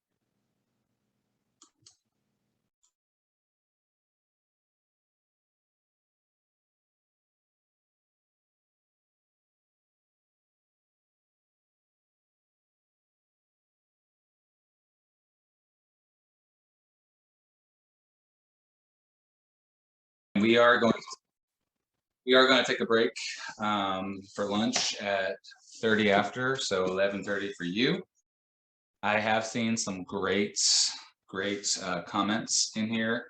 It is critical that when we're looking at these practices with teachers, they have a lot going on. They have a lot to do. Their job is extremely tough and tedious. But the reality is that if your teachers who are in contact with your students, the vast majority of the day aren't doing these things, it's going to be really hard for you as administrators, mental health professionals, support staff. It's really going to be hard for you because it's going to be an uphill battle because at the tier 1 level, the people in contact with the kids, that's where a lot of the prevention in students getting in trouble and students getting written up and students having bigger issues start. So it's one of those things, again, where teacher buy-in is critical, and we're going to talk more about how to get that buy-in later. So thank you so much for your comments. We're going to continue on. And if I am talking and it is 30 after, please let me know. I'm looking at a screen and I can't see the time always. So please let me know because I don't want to make you late for lunch. Absolutely not. All right, cool. So I'm going to show my screen once again. And I honestly think if I don't say I'm sharing my screen, I think it actually doesn't work. I think the technology actually won't work unless I say I'm sharing my screen. Have any of you all ever said that or shared your screen but not said I'm sharing my screen? Because I'm not sure if that does in fact work. All right. So thank you so much for that. What I do want to tell you, and this is some research that is pretty recent about this, is that we look at these things as taking time once again, and I'm going to address that as well. But the reality is that learning occurs the best when there's engagement from our students. And the other reality to that is that we need really great teaching strategies. We need the best teaching strategies. We need student voice. We need student choice. We need to put them in jigsaw activities. We need to do all kinds of great things that have a high impact on learning. And if you read the book, John, if you read the book Visible Learning by John Hattie, you can see what strategies work the best with kids. And you'll find that a lot of those strategies are not the most prevalent strategies you see in the classrooms. But in addition to just teaching really well, having a good personality, being bubbly, being engaging, you also need social and emotional development for the highest engagement. Because if kids are not getting their social and emotional needs met, and they're not learning those skills, it's going to hinder them from those really good instructional strategies that you're trying to do with them. You can't just be a good teacher anymore. You can't just be a good administrator anymore. You have to also care about their social and emotional needs. And I will tell you, what I have seen is that we do a really good job at the elementary schools, especially the lower elementary schools. We have our second steps curriculum. We have some sort of, morning meetings. We have, a block of this and a block of that. Here's the reality. Social emotional learning is not a curriculum alone. Social emotional learning is how we teach. It's how we interact. It's how we talk to people. It's not a set half hour in your day. It's not a special. It is everything in how we do things. Okay. And I will tell you also that at the middle school and high school level, we tend to drop it. All of a sudden, there's not a social emotional curriculum. All of a sudden, there is not that priority. As we get older, we tend to think that our older students have those basic foundational skills. The reality is that teenagers have extremely high social emotional needs, extremely high. And we tend to not look at that because we look at a kid who is 6 feet tall with a beard as an adult. You should know better. You should do this. You should know that. The reality is that's not true. They are a big kid with social emotional needs. I don't care what they look like. I don't care how deep their voice is. You know what I mean? Like that's something we have to keep in mind. And I'm not trying to infantilize them. I'm not trying to look at them like they're babies or anything like that at all. It's just that we have to be realistic. Their brain is not literally developed yet. And that is something that's going to take work and support. And the older they get, the more we forget that, in my opinion. So let's talk about restorative practices and how these all interlock and how these all connect. You're going to hear some theory. You're going to hear some strategies. I could just give you strategies, but strategies are dangerous without the why behind them. You can't just go and do strategies. You can't pull up a list of 5 strategies and go try them. You have to know why that you're doing them. You have to know how you're going to do them. You have to have a belief that these are best for kids behind them too. So I talk in theory, but I mostly talk also with theory and strategy combined. You also can't just do theory where you know what's best for kids, but you have no idea how to actually do it or how to teach people how to do it either, right? It's that combo that we need to have. And that's why we feel that Nathan and I, when we put together our book, from an educator's perspective with classroom experience, we built what we felt is working really well. And that's why we feel like our book is, in the hands of so many educators and so many schools. What I'm going to have you do right now, I'm going to put this into the chat for you. I want you to take a look and I want you to answer this honestly. No one's going to see this. No one. Like, I am not going to share these results with anyone. I want you to take a quick 10-question or so assessment of restorative practices and be honest with yourself. Don't submit it yet. Just take it. So I put that into the chat if you see it. I want you to take that assessment. I'm going to give you about 4 minutes or so. Answer as honestly and truthfully as you can. I want to know what you're already doing or not doing that's restorative. And I want you to think about it too. So again, go ahead and click on that link. I'm going to come back and we're going to talk about it in about 4 or 5 minutes or so from now. If you're having a problem accessing the link, please let me know. And I will try and help you out. But you all should see what's called the Hack and School Discipline Restorative Mindset Check. Okay, so if your Wi-Fi is blocking it, it could be because you're blocking short links, like links that are not that. Okay, now try the new link. The new link is a Google link, and that should be accessible. Yeah, some systems block bit.lys and short links because they don't know what they are, and we could technically use a short link to go to a website that kids shouldn't be seeing. So I'm glad that your security is so strong. All right, at 54 after, we're going to talk about this. So please take your time and don't submit it yet, because we are actually going to talk about this. Let me go back to the prior screen. Okay. All right. You got to love Zoom sometimes. All right.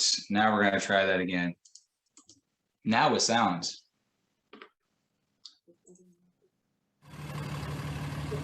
Thank you. Oh, y'all can hear that now? Yes. All right, awesome. Hey, Mr. Kim. Did you see that? Why would somebody do that? Please go into the classroom, no talking, quietly. Hey, Miss Meredith, how you doing? We need you inside. How do you think that makes us feel? I forgot my number. What's your name? Jordan. What's your last name? Carter. All right. Go ahead. School is hard enough. Come on in, sit down quietly at your desks, and begin writing. This kind of stuff just makes it harder. I said quietly, please. Who's talking? Is it you, Sophie? Don't let it be you. Don't believe me? Sophie. Please just watch. I'm not up here for me, I'm up here for you. Pay attention, okay? Now somebody answer me. Somebody needs to answer me really fast. Every time we're ignored or yelled at or silenced, a teacher takes away what's possible. No horseplay, no running, and especially no talking. Moment by moment. Miss McGarity, your students' behavior yesterday in the lunchroom, it was terrible. Next time, silent lunch. Did you hear that? Stay in line and catch a bubble. I'm not playing. If this is education, we're in trouble. Bye, Miss McGarity. Frederick Douglass said, once you learn to read, you'll be forever free. The way it is now, 2 of the 3 of us will never be able to really read. It doesn't have to be this way. Hey, Jordan, how you doing? Good. Everyone we meet throughout our day can make a difference. I've been waiting for you to arrive. All the difference. Good, how are you? Great. Hi, Jordan. Bye, Jason. Good morning, Jordan. How are you? I'm doing well. Thanks for asking. How are you? Good. Go ahead and put your number in. Talk with us, not at us. That's okay. I'll look it up for you. Go ahead, sweetheart. Okay. All right. Teach us what we need to know. That's how we get smarter. Well, good morning, Sophie, Janicia, and Jordan. And when you talk with us and teach us, give us bigger and bigger words. Now what I'd like you to do, children, is turn around and converse with your neighbor and discuss where the mother might have gone. Words that we can use to read and understand. She is prey for eagles, so she hunts at night. And that will take us places we can never reach without you. Remember, we're entering the learning zone. Now, how can we show our respect to the children and teachers who are working? We can walk quietly. Yes. Okay, kids, so what I'd like you to do is continue writing your narrative, documenting your emotions if you were the baby owl and your mother abandoned you in the nest. What can you do? Learn all that you can so that you can challenge us to be our best. You would have stayed and assisted them in whatever they needed. Share yourself with us and show us how to share ourselves with others. Give us courage. Give us compassion. Help us find our own voices so we can become who we are meant to be. Why would you want to silence us?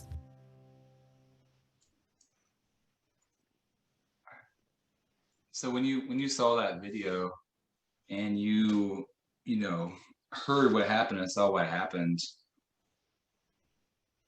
what did you think? Like what is your takeaway? Like what did you see from that video that really resonated with you? Like what was the message that you feel they were trying to convey from that video? If you could share that in the chat, like what did you take away from that?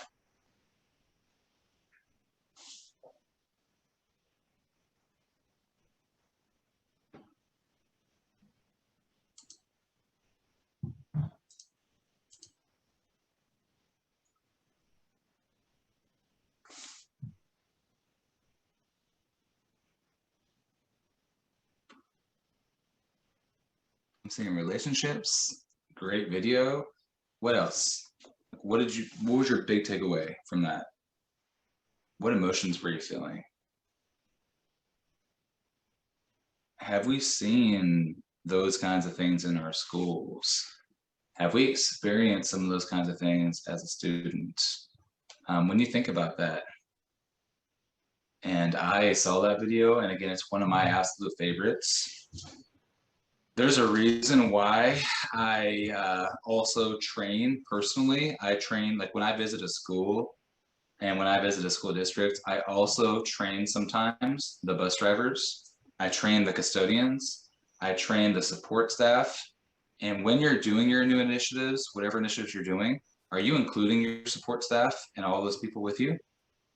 Do we think about every interaction mattering with our students and things like that? Like when I saw that video, it made me realize that, you know, you can't control what in the world is happening at home.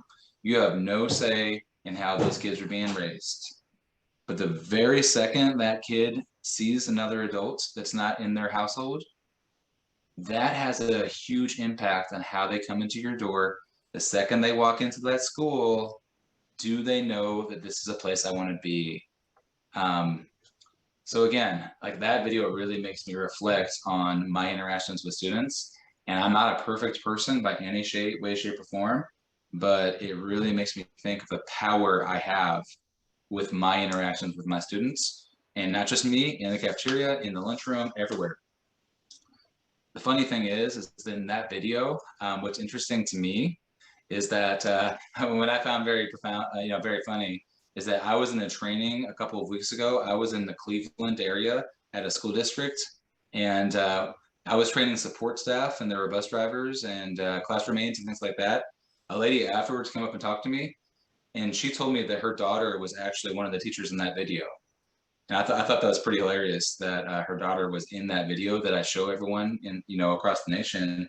And she was the Caucasian teacher that said, know this and know that, and especially know that. And she's the only employee in that video that didn't get redemption. The bus driver got a positive greeting with that student. The one teacher got to show them that she had a positive interaction. The administrator got to show a different way she greets students at the door. There was one teacher at the beginning of the video that they showed in a negative light, and then was never shown in a positive light, and that was her daughter. And her daughter still was bothered by that, but that kind of thing. But yeah, it's a small world. It really is. All right. So what are some strategies to strengthen relationships? You might know some of these, or you've heard of some of these, and that is perfectly fine. And I hope that you've heard these before, but I'm not going to tell you what, not just what they are, but why. What is the why behind some of these strategies? That when you share it with your staffs and with your teachers, you can actually explain the why, not just the strategy, but the data, the impact. So when we think about these strategies and feeding relationships, here's something I want to tell you. If you ever do a presentation on these things to your staff or talk to your staff about it, this is my absolute favorite quote of all time when it comes to social emotional learning and restorative practices and how we talk to kids. And this is from Pam Leo, who's an author. She's a parenting author. And this quote, I like it so much, it's actually in my book as well. So either we spend the time meeting children's emotional needs by filling their cup with love, or we spend time dealing with their behaviors caused from their unmet needs. Either way, we spend the time. I I would put that up in my staff room if I was still an administrator, to be honest with you, because all the things I'm teaching you and I'm going to talk to you about are going to take more time than traditional. But we are not just wasting time. We are reallocating that time, because if you don't do these positive things with kids, if you don't do these strategies with kids, if you don't repair the harm, you're going to spend the time in other ways. You're going to spend the time writing referrals. You're going to spend your time in meetings with parents. You're going to spend time going home and complaining to your significant other about your day and about this one kid that did this. You're going to spend time with that kid no matter what, in some way, shape, or form. It's a matter of how you're going to spend that time with that kid, however.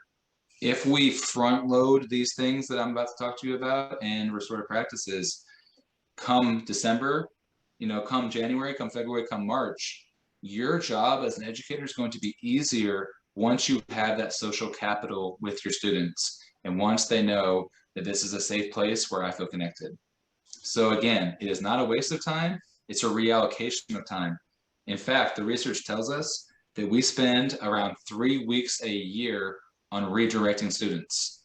If you add up how many minutes there are in a period or in a day, and you count the number of times you're spending in conflict and redirection, they've actually done a study that suggests it is 3 weeks of your school year. Imagine if you spent some of that time in proactiveness. You would be spending a lot more of that time doing things that you wanted to do that is helping you out than in that negative aspect of discipline. So I'm going to ask you this. What was your favorite part about school? I want you to put this into the chat. Think back to when you were in school. That might have been not that long ago. That might have been quite a while back, depending on how long ago you were in school. But try to deeply reflect, like, what did you like about school? When you went there, I like this. This is what I look forward to in my day. Go ahead and put that in the chat for me.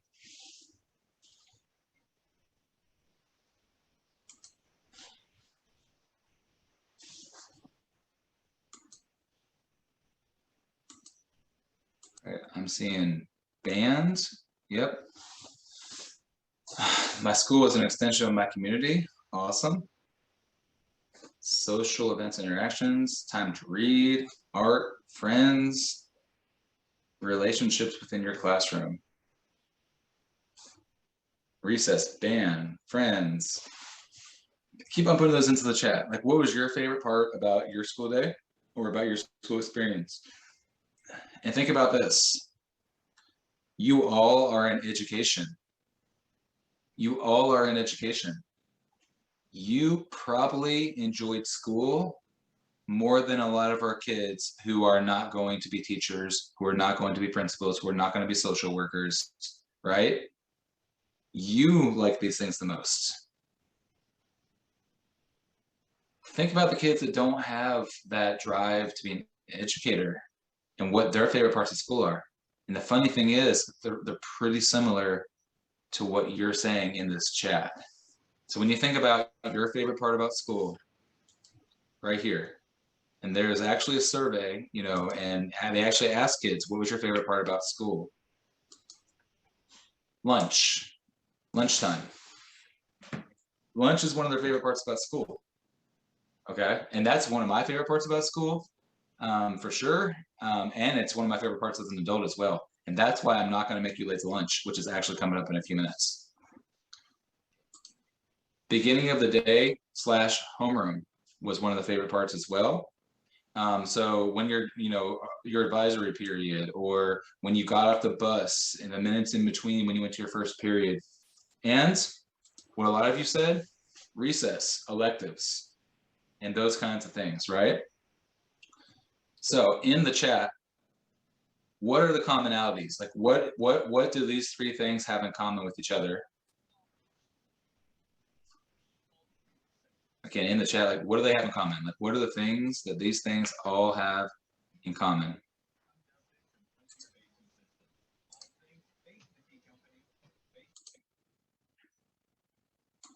All right, I'm seeing social. I'm seeing freedom. What else? Social, freedom. I'm also seeing connecting with others. Yep. So keep on putting those in the chat. Like, what are these things having in common? And you are all 100% correct. My biggest takeaway is the connectivity, the need for connection, the human-driven need for time spent connecting. Here's the thing though. Why did none of you as teachers put my favorite thing about school is math class or English class or history class and things like that, right? How do we take these components of connectivity, these components of relationship building, these components of not every minute is 100% structured in this way? How do we take these things and empower kids, empower them, give them choice, give them voice, give them some power in the classroom, and have time for connection? How do we build these basic needs into our day when we are working with kids in our core academic classes? And I'm going to show you some of those strategies that I use, but this also goes back to that restorative pedagogy approach that I told you before. When I was doing standards-based grading, or I was doing project-based learning, I was doing Genius Hour, my kids were on fire. They were actually excited about doing something academic because I incorporated some of these joys they have in their day into what they were actually doing in my class. And when you think about these things and we learn about those things and we work in these things into our school day, again, you're going to have a whole lot less kids that are acting out because they feel like they're part of something that they like doing and they're involved in. When we come back from lunch, I'm going to give you some very specific strategies that you can actually go and do tomorrow. And you can implement in your school pretty quickly, quick fixes to start incorporating some of these components of building and feeding relationships in your day. We are going to come back at 30 after, so you have a little bit more than an hour, a couple minutes past that, okay? So we're going to come back at 12:30. We're going to go until maybe 2:30 or so, not past that. But I hope that you all have a great lunch. If you have any questions for me that you want answered, please put them in the chat over lunch so I can take a look at it and maybe address some of those. So again, I will see you all at 30 after. You have approximately an hour to get whatever you need to get done. And I will see you back soon. And hopefully have something to eat, deal with some of your building issues and all of those other kinds of fun things as an educator that you have every day. We are going to start right back up in just a minute. I'm checking to see if we have most of our participants back.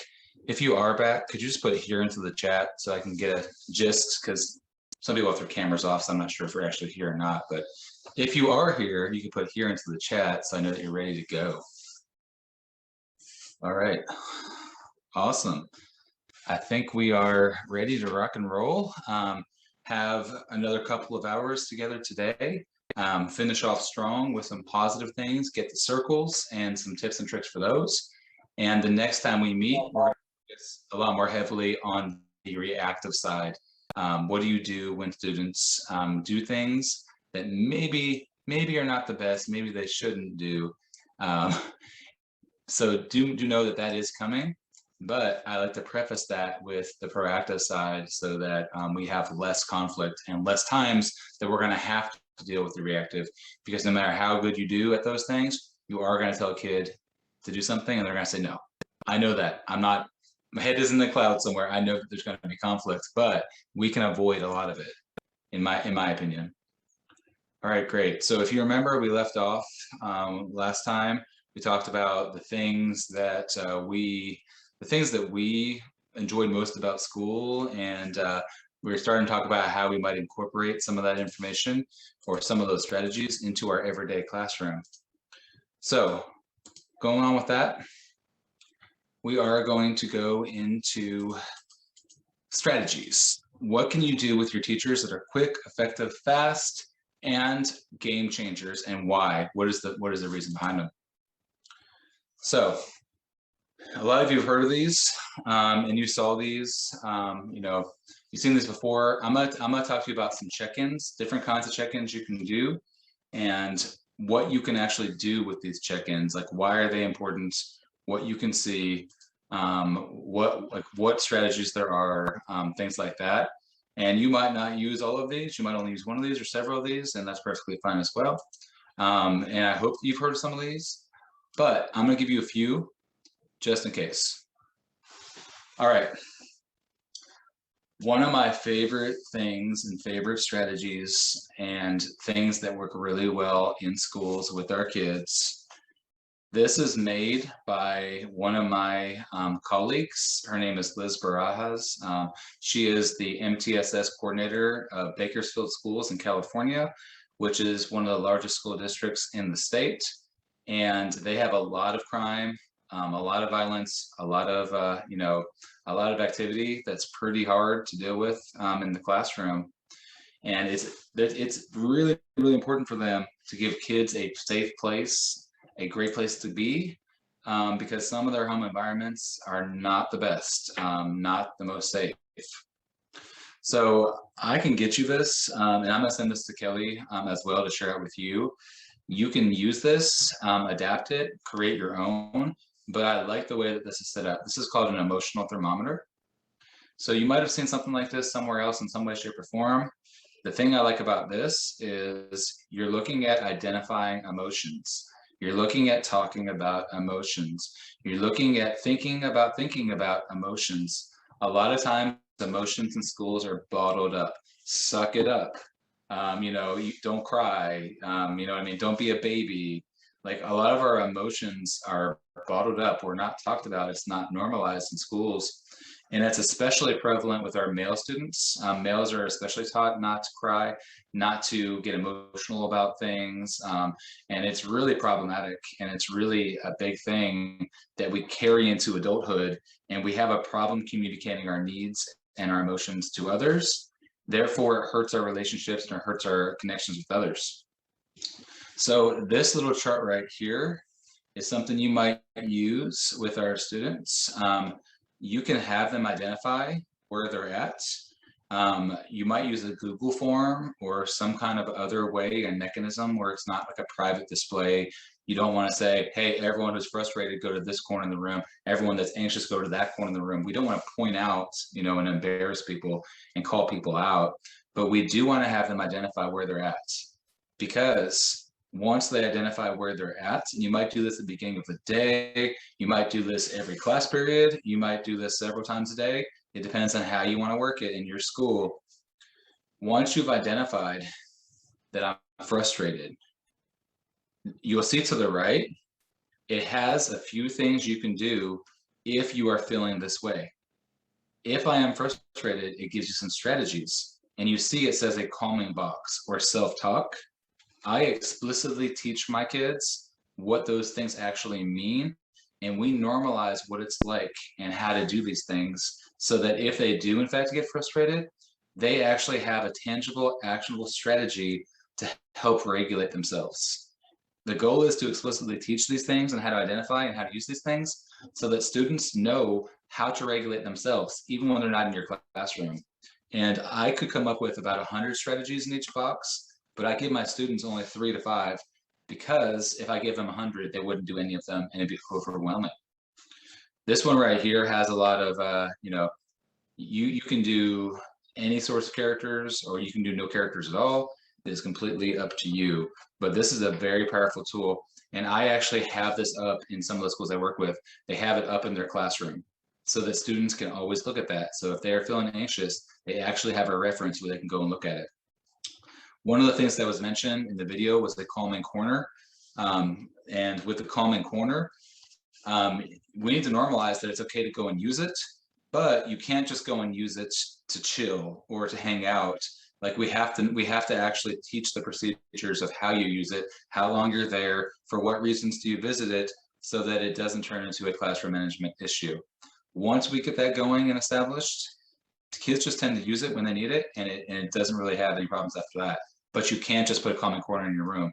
I've seen some schools have calming corners in rooms and no one ever uses it. And if they do use it, it's just a read or something like that. So you have to be intentional about it. And if you would like this, again, I'm gonna have Kelly email this out to you. You can identify emotions numerically.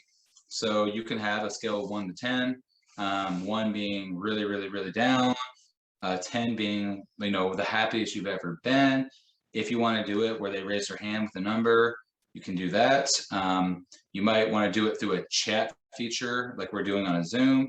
Another way to do this, once again, if you don't want to make this a public thing where kids might be embarrassed, you might have a little, you know, Google form, or you might have a little box on your desk that they can put their name and their number and put it in a little box so that it's private.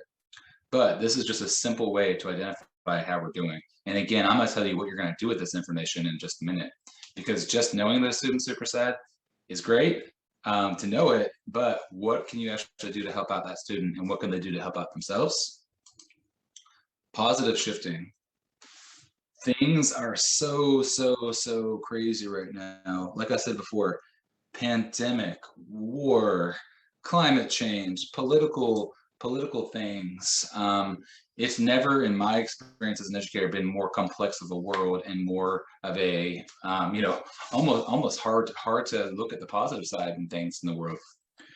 We need to acknowledge that bad things are happening everywhere. We need to acknowledge that things are happening to students. We need to not be toxic in our positivity. And we can't just ignore the fact that there's a pandemic. We can't ignore the fact that there's uprisings and that there are all these things going on in the world that are bad. This is just a strategy to actually help switch our mindset real quick, because if we don't think about the positive, we're just going to get swept up in all of the bad things happening in the world. And we aren't going to be able to function. We can't just wait for things to get better to be happy. In other words, I know there's a lot of terrible things happening right now in the world, but we can't just wait for better times to come. And that could be 5 years from now for all we know, right? How do we actually see the good in our everyday lives today? So a quick activity I do with my students, you know, this can be in a circle chat, this can be a turn and talk.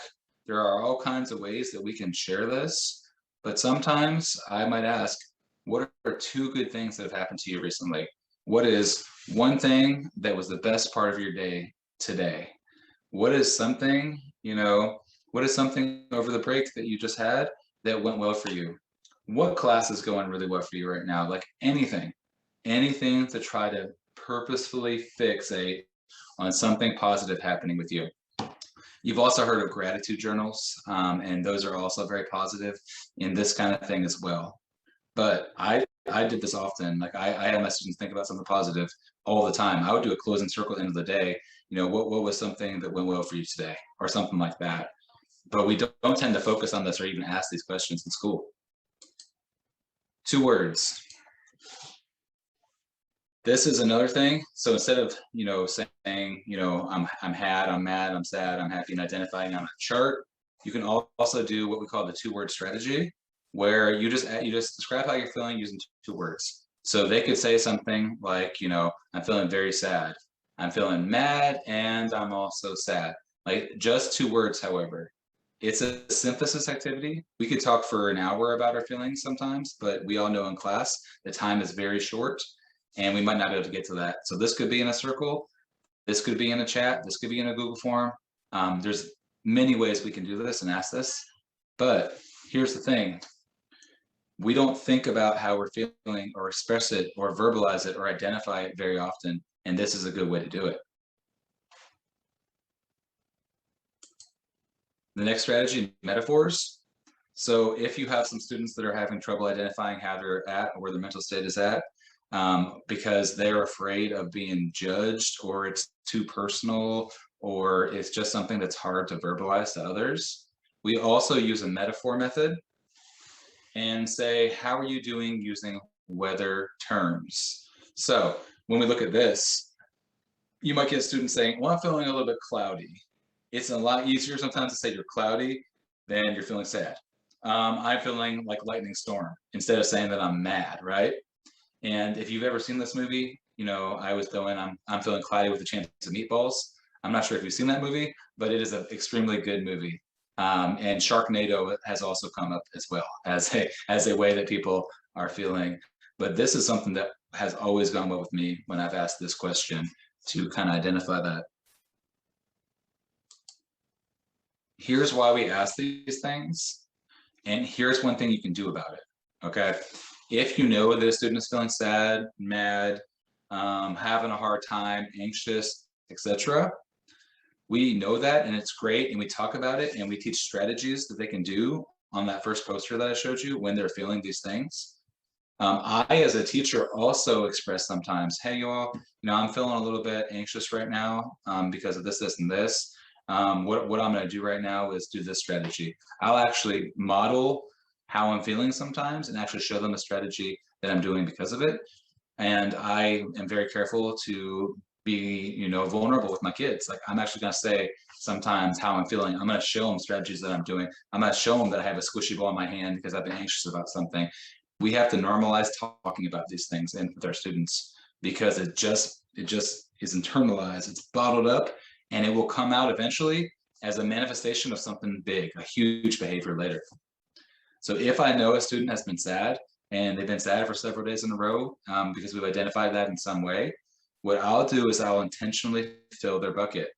To fill their bucket, all I do is find a time, not in front of their friends, not in front of their peers, when they're reading silently, when they're doing classwork, as they're walking in the door, as they're leaving the door, at recess, at lunch. At some point, I will find that student that seems to be a little bit down or a little bit mad or a little bit anxious, and I will fill their bucket. In other words, I will actually go up to them and I'll say, hey, I really love what you said in class today. That was amazing. Can you tell me more about that? I'll say, wow, I love your shoes. Are those new? Where did you get those? I'll say, wow, that's an awesome haircut. Do you think I look good in that kind of haircut? Just to be a little bit silly with them sometimes as well. You all know how to talk to kids. So I don't need to tell you all the different ways you can do this. But what I'm telling you is that if you're intentional about telling a kid something nice about themselves and something that you like about them, they're going to light up. It can completely alter their mood, alter how they're feeling. Think about yourself as an adult, and you're a teacher, and your principal comes up to you and says, wow, I really loved how you use that strategy today. Could you show us in the staff meeting a model what that looks like? Because I'd love for other people to see that. Or, hey, can I have somebody come and see you tomorrow, do a circle? Because that was amazing. Like, just think of that and those things as an adult. A lot of the times we don't even do this as, principals. We don't even do this as district staff. We don't even do this as supervisors. We don't intentionally always fill people's buckets, and everyone wants their bucket filled. They just don't, have intentionality behind it. So when I have, again, that information I have for my students, the data that I collect, I will try to do something with it. In not just this, I also give them the strategies that they can use when they're feeling a certain emotion, and we talk about those as well. Here is my absolute favorite strategy. And it's easy. It's the easiest strategy as well. You have heard about greeting students at the door before as important. I told my teachers to stand in front of their doors because of safety issues. Like, I just had my teachers, like when I first became a principal, I had my teachers in front of the doors because I knew that if there's a lack of supervision in the hallways, kids would do things they weren't supposed to do, like running, tearing things down. And now you have the whole, devious licks challenge in the bathrooms and all that kind of stuff, right? I didn't think about it in this way until later. And the more research I did, I realized just how powerful this is. And this poster right here, Kelly also can send you, and you can actually put this up outside of classrooms. Here's how this works. And it might seem simple, but do make sure you include every step here. When a student comes to your door or a student comes in your school, you give them eye contact, whether it's virtual or in person. You do not, however, force eye contact.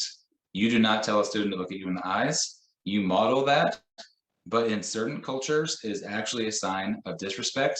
With certain students who have extreme anxiety, like I did, it was painful to look at my adult educators in the eye. So I give eye contact, but I don't insist they give it back, because that is a way for me to show the power imbalance in a relationship as they're walking in the door. I've already criticized them. When you also need to be enthusiastic as they're coming in the room or coming in the school. Because if you just stand at your door and you're there going through the motions because your principal told you to, the kids can read it. Students read body language, students read tone of voice, students read whether your eyes are frowning, students read whether your arms are crossed. Communication that's not verbal is actually more read and more impactful sometimes than our words we say themselves. The third thing is you have a greeting.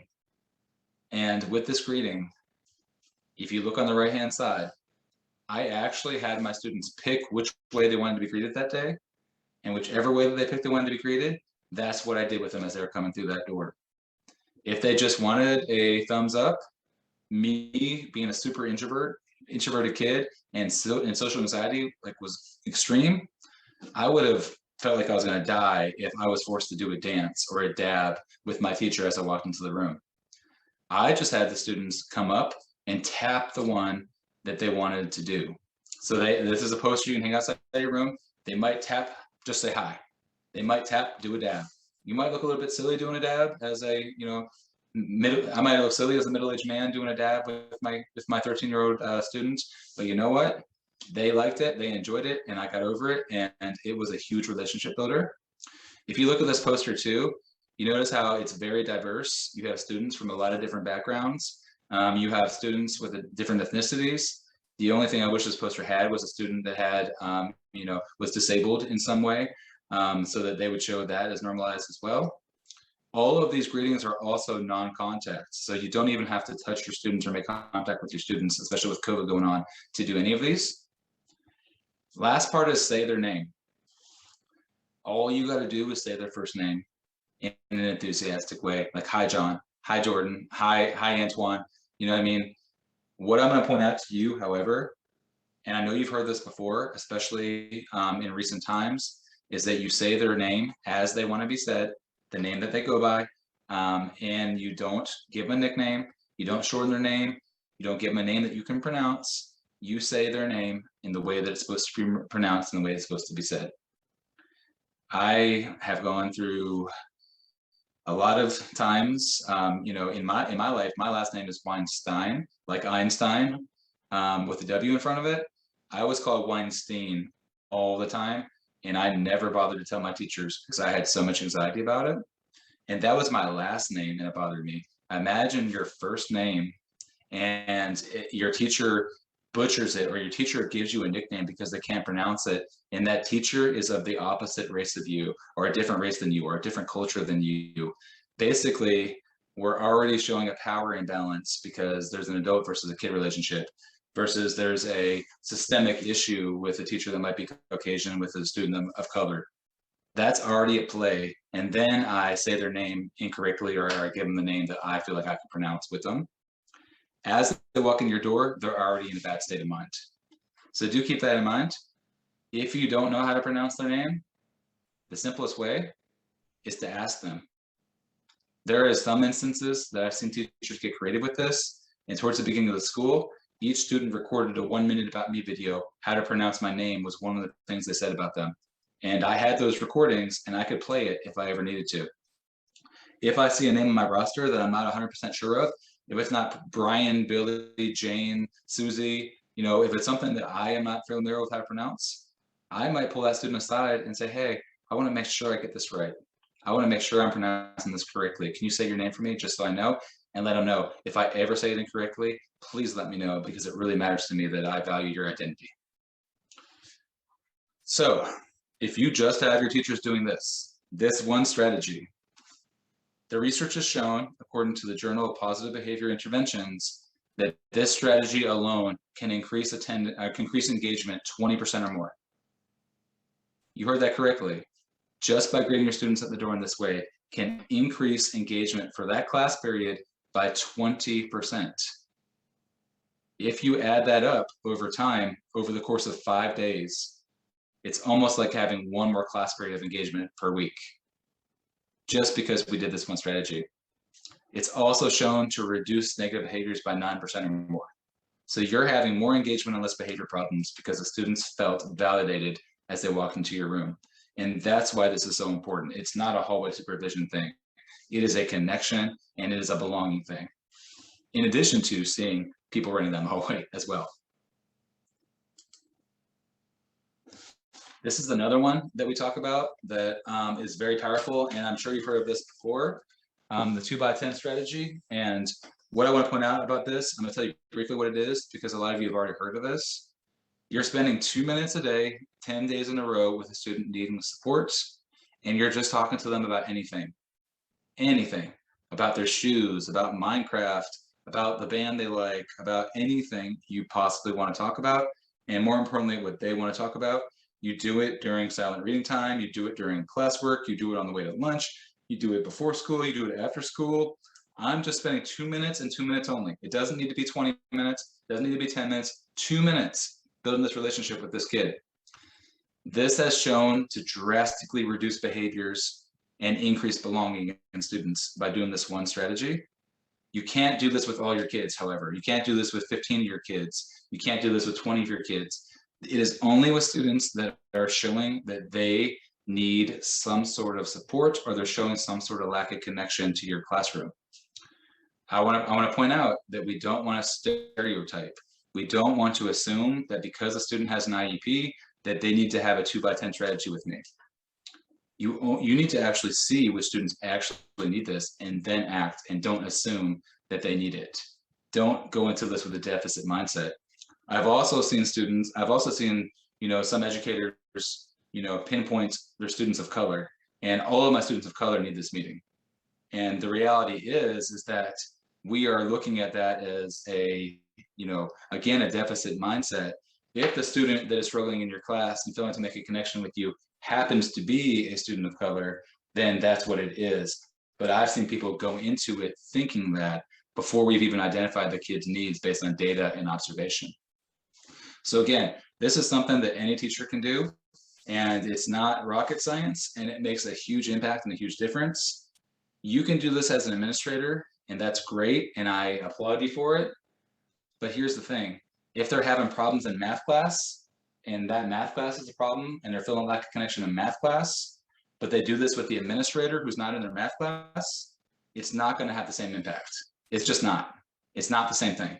So ideally, this would be with whichever adult there is some sort of disconnect between the kid and the educator, not something that the administrator should necessarily take over. All right. When we look at this, I'm gonna put you into a little breakout room. I've talked, for about 25 minutes in a row. I've given you a lot of strategies. I want you to digest this because there's a lot. But when you go into your breakout rooms, I want you to think about something else as well. I want you to think about, are there any strategies that you currently do that weren't mentioned right there that work really well for you? Because I gave you my personal favorites, the one that I think have some of the biggest impacts on relationships, the ones that actually feed relationships, the ones that really help out in the classroom and have research behind them. But I've learned a new strategy almost every time I've ever done a presentation with you all. So it's not just about what I've taught you. Talk about those too, but what do you do to feed relationships with your kids as well in your school and in your classrooms? So I'm gonna go ahead and open up all the rooms. We're gonna have a few minutes to discuss this. When you see your invitation, please join it. But I just want you to talk about all the strategies I just talked to you about. What do you like? What do you not like? What do you use personally to build relationships with kids and sustain them?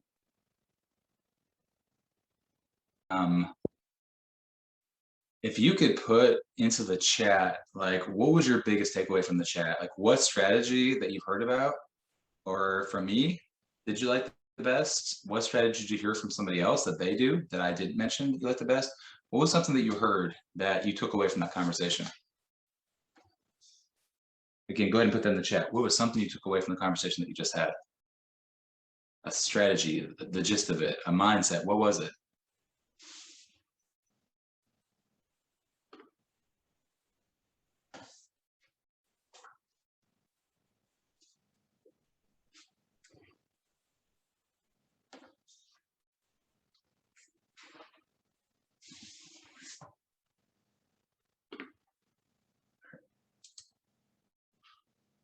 I'm seeing 2 by 10, you like that?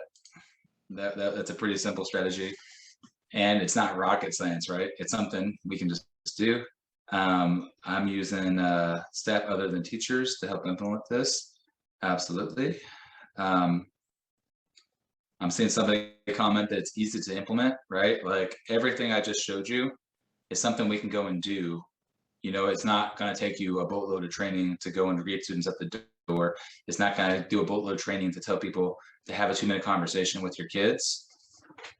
You, however, might want to model that conversation and what that looks like in a staff meeting, because when you think about that strategy, sometimes we as the adult can tokenize it and we can do most of the talking and not really be a listener and hearing what our kids saying too, because we're the adult, right? So you might want to model what that looks like in a meeting. Like, what does an example of a 2-minute, interaction with a kid look like? Have somebody that's good at it, that you know would be good at it, have them model it for your staff as well. Anything else that you all saw, go ahead and put that into the chat as well. Again, they are going to, if we only do the things I just mentioned, and that is where we start with these practices, then you're going to have a lot easier of a time with behaviors and connections and things like that.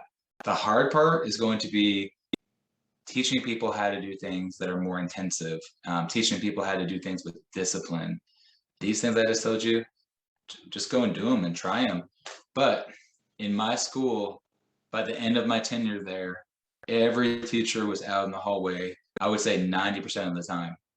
And the school that I was at as a high school principal was a school that people came to because they were expelled from their other school, because they were suspended from their other school, because they were beaten up and bullied at their other school.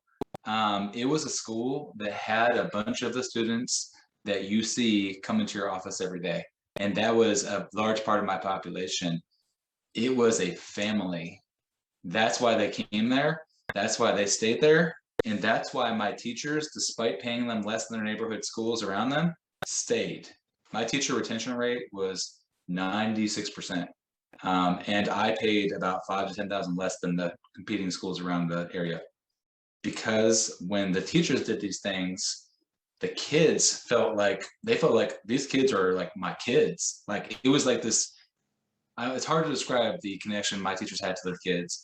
It was unlike anything I'd ever seen. Kids ran in for summer registration and were excited and were hugging their teachers, and they were 17-year-old kids who some of them were in a gang. Like I couldn't even believe it that this was happening. And it was something that I was very proud of. And that wasn't all me. That was already in motion before I got there. I like to think that I helped out in some way by implementing the rest of the restorative practices that were missing right there. All right, I do like somebody else mentioned the weather technique with students is good. And I like that. You had them also draw a picture, sound, and movement to go along with the weather words. So draw how you're feeling right now with using the weather terms. I love that, because that could be something, again, it's not always about verbalizing it. It's just identifying it. And you can come up with a whole lot of different ways that we can identify emotions. It's just a matter of, if they are sad, do you have strategies in place that you've taught them that they can then go and do something about it? Because just knowing that they're sad and just saying that I'm sad is great. But what next is the other thing, the harder part, right? All right, cool. We're going to continue on with some more strategies that are proactive. One of them is a little more intensive that I'm going to show you. But this is another pretty simple one. And you've heard of it, and you might do it. And I bet you that in most cases, the educators in your building or your corporation aren't using these consistently. They might know about it, but is it how they're actually speaking with their students is another question. So when we think about effective statements, okay, we need to think about empathy. Empathy is a skill. It is something that we're not necessarily hardwired with. It's something that with the me generation in society, with YouTube, Facebook, Twitter, Instagram, TikTok, it's all about getting likes, shares, notoriety, things like that, right? There's very little empathy. You see adults not talking to each other about masks, not talking to each other about vaccines, not talking to each other about politics, not talking to each other about global warming. We see adults even saying what they want to say and pointing out that the other side is stupid. Like, that's what we see in our society. That's what kids are seeing. We're not actually seeking to understand each other. We're just talking the talk sometimes. So when we look at empathy, when we look at these strategies, we need to look at this in a different way, and we need to actually model what it is we want to do. And we need to not just take emotions and normalize them and identify them, but how do we use emotions in the way that we speak? So, I feel statements, affective statements. Basically, what we're going to do is we're going to disarm people and normalize us as the adult and make us not this robotic person that teaches you. I'm going to show you that what you're doing is impacting me in some way. And it is a way that's really beneficial for kids that might have ODD, or kids that might have trauma, and kids that you want to not have them, take a little situation and turn it bigger. So, an example, I've told you 3 times to stop unmuting yourself. Please stop, to a student. Or I've told you 3 times to stop talking in class. We use the word you quite a bit. I've told you, or John, or Billy, or Antoine, or you, right? We don't want to call or put other people on the group on the spot. Instead of that, we make it about me. We're talking about me and how it's impacting me. So instead of saying those things, I feel overwhelmed and confused while you keep on unmuting yourself, right? Or I'm feeling a little bit overwhelmed right now and confused when I'm trying to teach when we are continuously talking during class, right? An I statement, and then you tell them, I need you to go to the virtual classroom to let me know what's going on, or hey, I need you to do this. Point being is that we normalized and talked about how it made us feel personally, because if you think about this, think about your spouse or your significant other, or someone you live with. If my wife comes to me and says, I can't believe you didn't put away the dishes, okay? I'm going to think, well, I took the kids to school and I put them to bed last night, right? Like, I'm thinking about, man, why is she coming at me like this? Why did she say that? Like, I'm gonna be armed. I'm going to not react in an appropriate way. If my wife says to me, I'm feeling very overwhelmed and not heard when I asked you to put away the dishes, and this made my day harder. Can you please put them away for me? I'm going to be like, that hit me in the gut. I mean, how do I argue with that, right? Like, I was disarmed because she just talked about how it made her feel overwhelmed and unheard. I'm like, I stop in my tracks. I'm like, well, I guess, okay, I'll go put them away. I'm sorry. But that is my reaction to that kind of thing. But if somebody comes at me and says, put away the dishes, I told you to put away the dishes, it's going to be a very different interaction, and it's not going to go the way that she wanted. So she didn't lose because she didn't express her anger to me in the way she wanted it to. She actually won because of the way she said it to me. She got the end result, which was me to understand how not putting away the dishes impacted her and affected her. So another example is be quiet. Stop talking. Something like that. The kid's gonna say, I'm not talking, she's talking, they're talking too, right? Instead of that, I'm feeling a little distracted when I'm trying to talk at the same time as you. Is there anything you need right now? Say it just like that, matter of fact. It's going to make a very big difference in that interaction you have with that kid. And it's almost like a Jedi mind trick. The thing is that I mess up and I say be quiet to my own kids and to the kids I worked with sometimes. Sometimes I mess up. It took me repetition to talk this way. It's muscle memory. You got to keep on doing it. Good job. It's also in the positive sense. Hey, good job today. Wow, that's amazing. I might say things like that are superficial and don't really last. Like, it's great to say good things to kids, but it's even greater to put emotion into it. And when you tie emotions to things that you're saying, they are more internalized. So if I were to say to you, so if a principal walked into your room and said, hey, good job, you think, oh, that's nice, but you would forget about it a little bit later. In this case, I feel proud, like I am so proud of you for working hard in class this week. I know you've been giving it your all, even when it feels overwhelming. You are such a hard worker. Imagine the difference you would feel if your principal or your superintendent said it to you like that. That lesson you, like, I am so excited when I see a teacher teaching like that, because that is exactly what we're trying to do in this school versus, well, that's a great lesson. It makes a huge difference. It's profound. It is, again, it's almost like a Jedi mind trick when you tie an emotion to a sentence. Stop teasing him. Instead of saying stop teasing him, stop doing that. That's mean. I felt disappointed and sad when I heard the teasing, when I heard you teasing John over not doing well on their assignments. Do you know any way you can make this right with them? I'm gonna tell you tomorrow, and this is huge. Like if it was like teasing him about their, suppose that somebody was teasing somebody about their hair. Like I feel disappointed and sad when I hear you teasing Susie about her new haircut. You're gonna have a kid every once in a while say, but her haircut is stupid, right? Like remember earlier when I told you that every strategy is not effective every time and with every kid and in every way and things like that? That is absolutely true. The next time I meet with you, I'm going to tell you what to do when that does in fact happen. Like what if somebody doesn't respond to your, way of thinking in this and your way you went about it. But if you say it in this way, your chances of success in that interaction have been exponentially multiplied. What I'd like you to do in the chat is think of a behavior that you've seen in class or you've seen in your school or do you work with teachers on. I've given you a few sentence starters that you can use and you can talk about. You don't have to use my sentence starters. I've just given you a few of them right there that you can use. I want you to try and write a redirection and a positive. So think of a behavior that really drives you nuts or something that you see that you really love to see in your kids.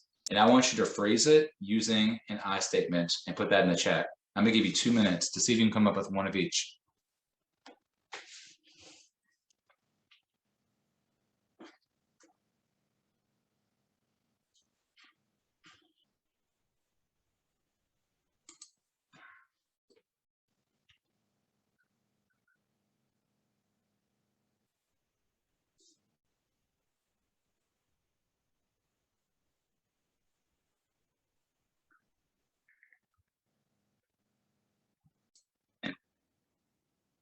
If you can put in an example of a positive I statement for a behavior that you see in class, and if you could put an example of something you might use.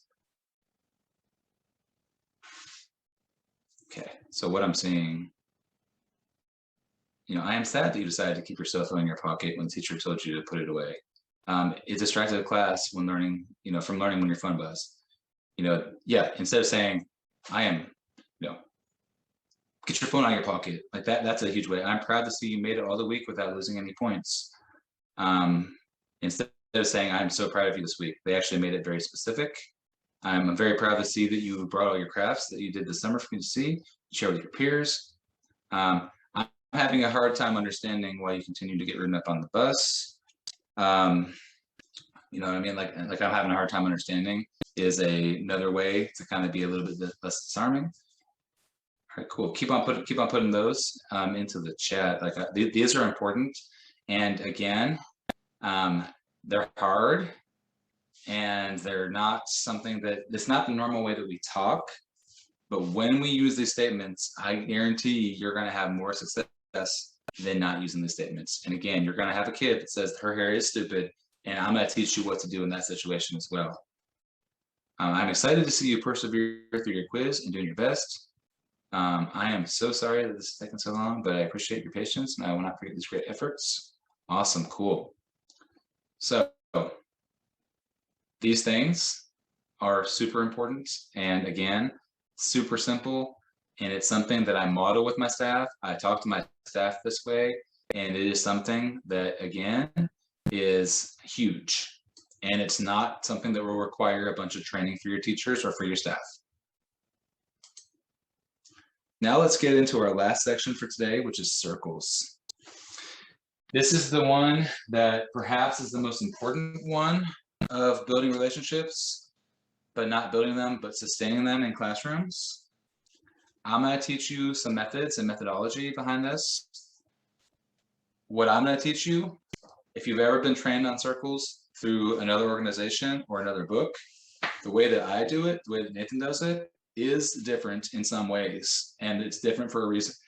Because we built this with a trauma-informed lens. We built this with an equity lens. We built this from a classroom lens. So if you've already done circles before, that's awesome. But I'm hoping you can at least take one tip that we've used from our experiences that have made these even better and more effective. So in schools, circles, they are safe and supportive gatherings in which all participants sit in a circle facing each other to facilitate open, direct communication. A circle has to be circle-ish. You cannot have somebody in the middle. You cannot have somebody on the outside of it. You cannot have, you as a teacher here, and then all of your students are on the other side of the room. You need to be in the circle yourself as an educator. If somebody walks into your classroom, they need to join the circle too. You can have a square if that's the way your classroom is set up. You can have some sort of weird oval, a diamond, whatever your classroom layout is will work as long as you don't have people in the middle of it and everyone is in equal footing. No one is in front of each other, no one is behind each other. It's typically a circle, but I know in my classroom experiences and your classrooms, it doesn't always work out perfectly to have a, and the geometry of my circles has been very awkward. It's not always perfect. So something important to tell you about circles is that Nathan and I absolutely did not invent the concept of circles in any way, shape, or form. We have modified it for schools, but it does come from indigenous people of North America, of other continents and countries as well. It typically was a way in the community to solve problems, to resolve conflict. And in some communities, they shun you. In some communities, there's violence involved and things like that. And in these communities, their goal was to bring somebody back into the community and have them fix it. In other words, where you see it now, you're going to see it in justice systems, workplaces, schools, lots of different areas. So if anyone tells you that high school kids won't take this seriously or do this, they do it literally in prison. So yeah, it's something that is not, kiddie. In other words, it's not something kiddie where they're not going to take it seriously. If you take it seriously, they will take it seriously.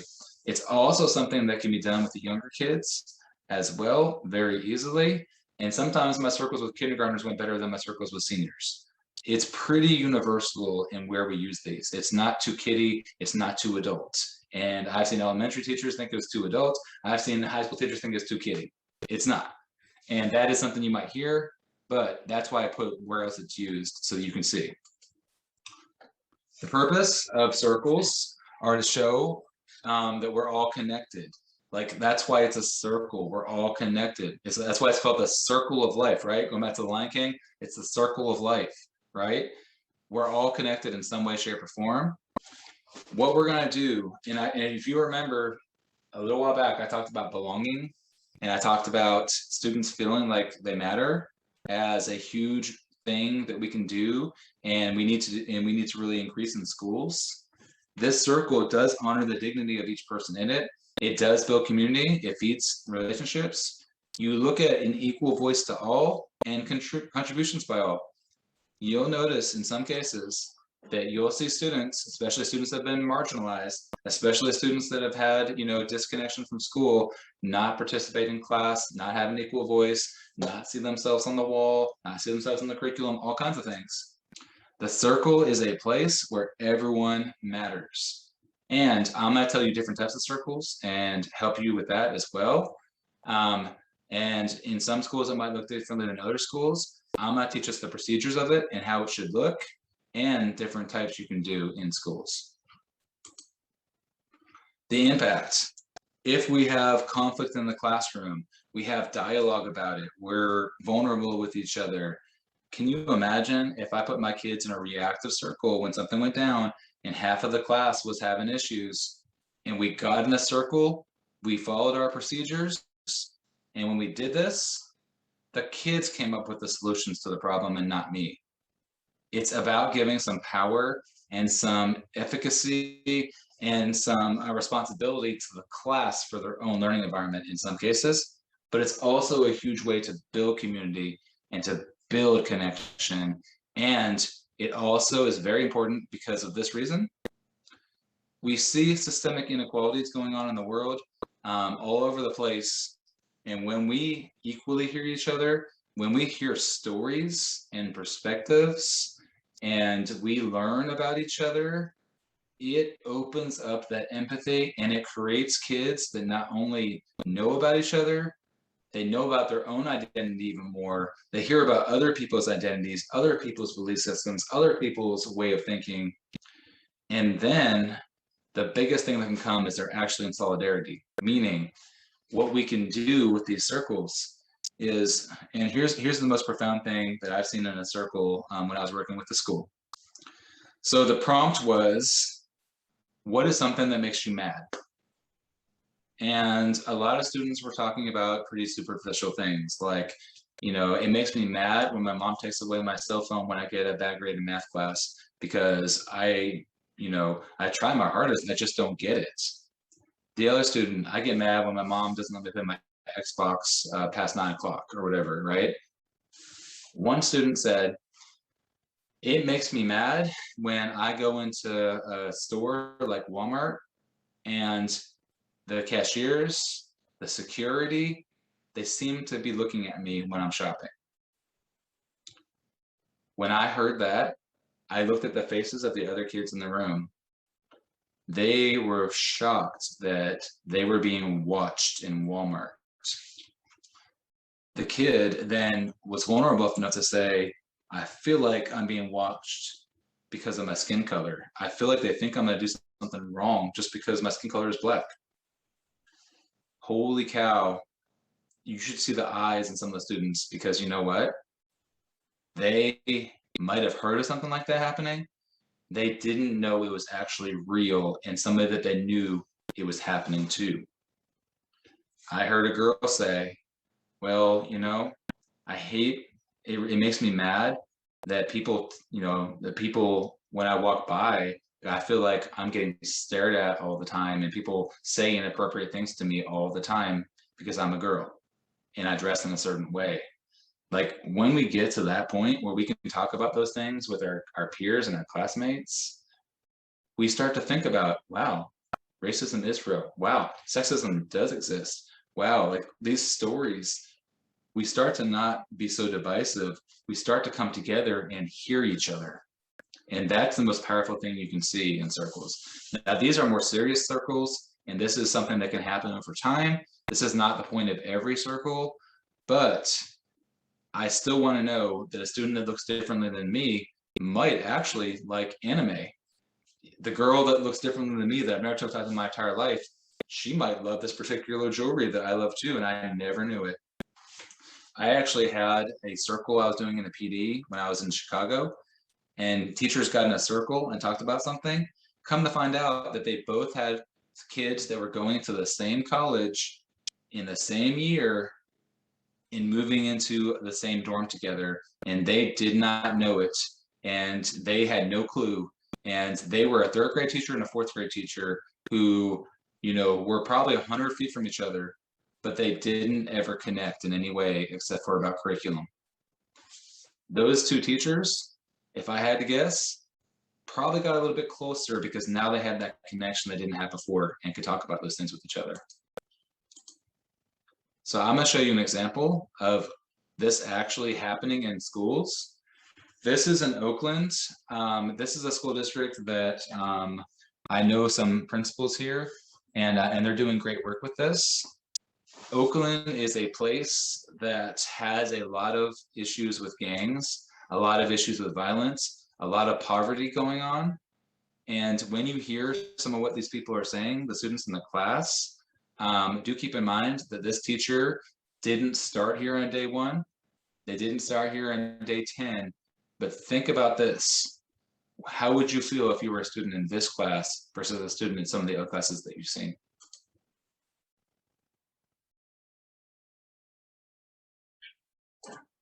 Can you hear that? Can somebody tell me if you can hear that? I want to make sure I don't play a video again that goes all the way through. Could we hear that? No. Awesome. So I'm glad that I asked right then and there. The funny thing is that every time I share a video, it's making me click that option again, which makes absolutely no sense. You gotta love technology sometimes. Okay, I'm gonna share sound optimized for video clip, and my system does not remember that. All right, cool. All right, so let's try that again. Thanks for checking, Brad. Absolutely. All right, and if you could tell me, I'll be able to hear you. If you could just like tell me if you can hear that. Yes. All right, thank you. They come in, they're giggling, they're laughing.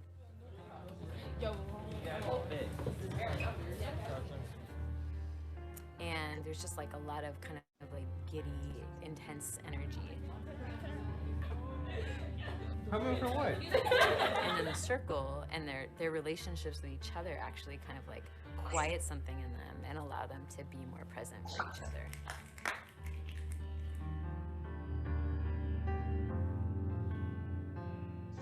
When we do circles here, before we do the circles, we sit down and like plan the opening ceremony.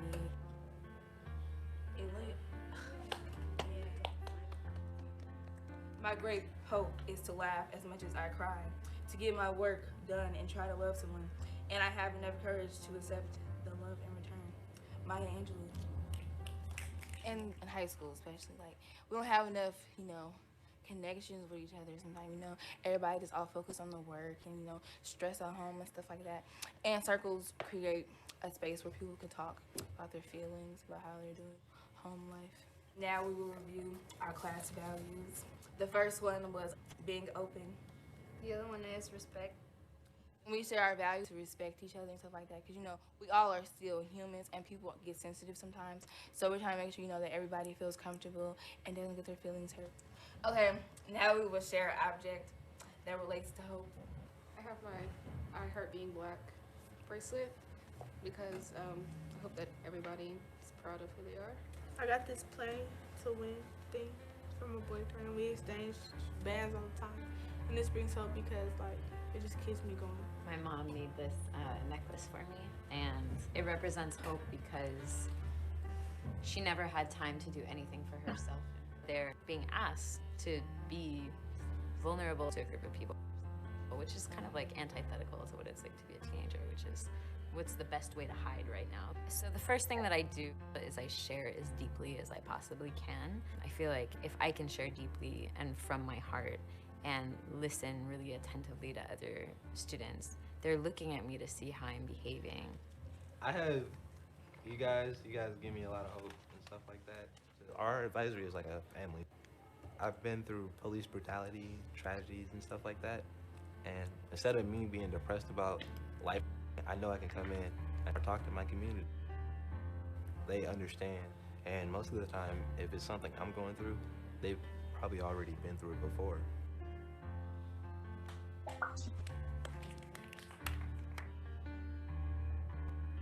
People act like they shy and stuff like that, and like the icebreaker loosens and everybody up, we all get in a good mood and then we're ready to talk.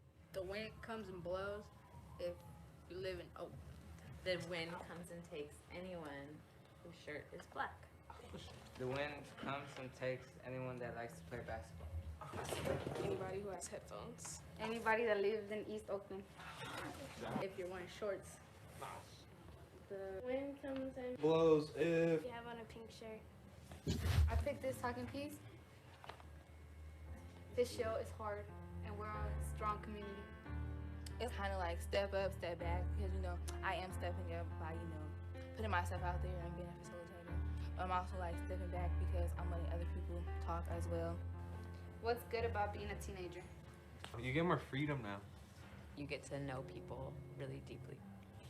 If you look back on your childhood, you realize that there's certain things that you couldn't do when you were that age. You get the taste of being an adult Man. So, yeah, you're like. I mean, I find it balanced to be serious and be funny. If we're saying something that's, you know, sad, that just changes the whole direction of the circle. So, I mean, eventually somebody has to say something to make the circle, you know, bring back to life, because if it's sad, nobody's going to want to talk again. And sort of like letting the circle alternate between serious and light. We can laugh in certain moments. We can allow this to become lighter so that we also stay more resilient in the circle. And laughing with them is really important. And it also shows I respect all of who they are. What's hard about being a teenager? Sometimes you just want to do stuff that you think you're ready for, but then when really you're not, and you just want to grow up too fast sometimes. When you're a child, you know how you're always so happy and stuff like that. Now you're a teenager and you know what stuff's happening in the world, and like you feel sadder. I don't remember being happy. Like the closest time I remember that was when I was like 6. So the one thing I hate about being a teenager is like you can't be as happy as you were as a kid. I remember really wanting to leave home from really the time I started high school. I had to just like sit with it and wait until I was old enough to leave the house, even though I wasn't necessarily ready. Well, I have more responsibilities now. Take care of my little brother and family members and everything, so it's really harder now. You have to learn how to say things without getting in trouble, or like the right way how to say it without like getting an attitude. Before I came to Midwest, I didn't have no self-control. Like in class, I was a class clown, like, and I never listened to my teachers. And getting suspended, I never cared. And every time I got a phone call home, I used to lie and say, she lying, I never did that. When I'm in a circle, I feel opened up. The circles is a part of me treating people better because I see how people are when people open up, and I see how they're treated, and I know I wouldn't want nobody to treat me like that. They come into the room with 9 years of experience of this is what kind of student I am. And I just think that's the power of a circle. You are exactly. All right, we're gonna continue on for time purposes, but when you saw that and you heard that and you realized what these kids were talking about and how impactful it was, here's what I want you to think about. I haven't taught you much about circles yet. How are you already utilizing circles in your schools? And if you're not, how might you utilize something like this that I just showed you? How might that help you? What might the obstacles be? All of that kind of stuff. We're gonna go into a short breakout room about this, but I want to talk about that. Like, how do you see circles working in your schools? How have you used circles? What questions do you have about circles? All those kinds of things. So let's have a brief discussion about that with your team, with your group. Please accept the invitation I just sent you.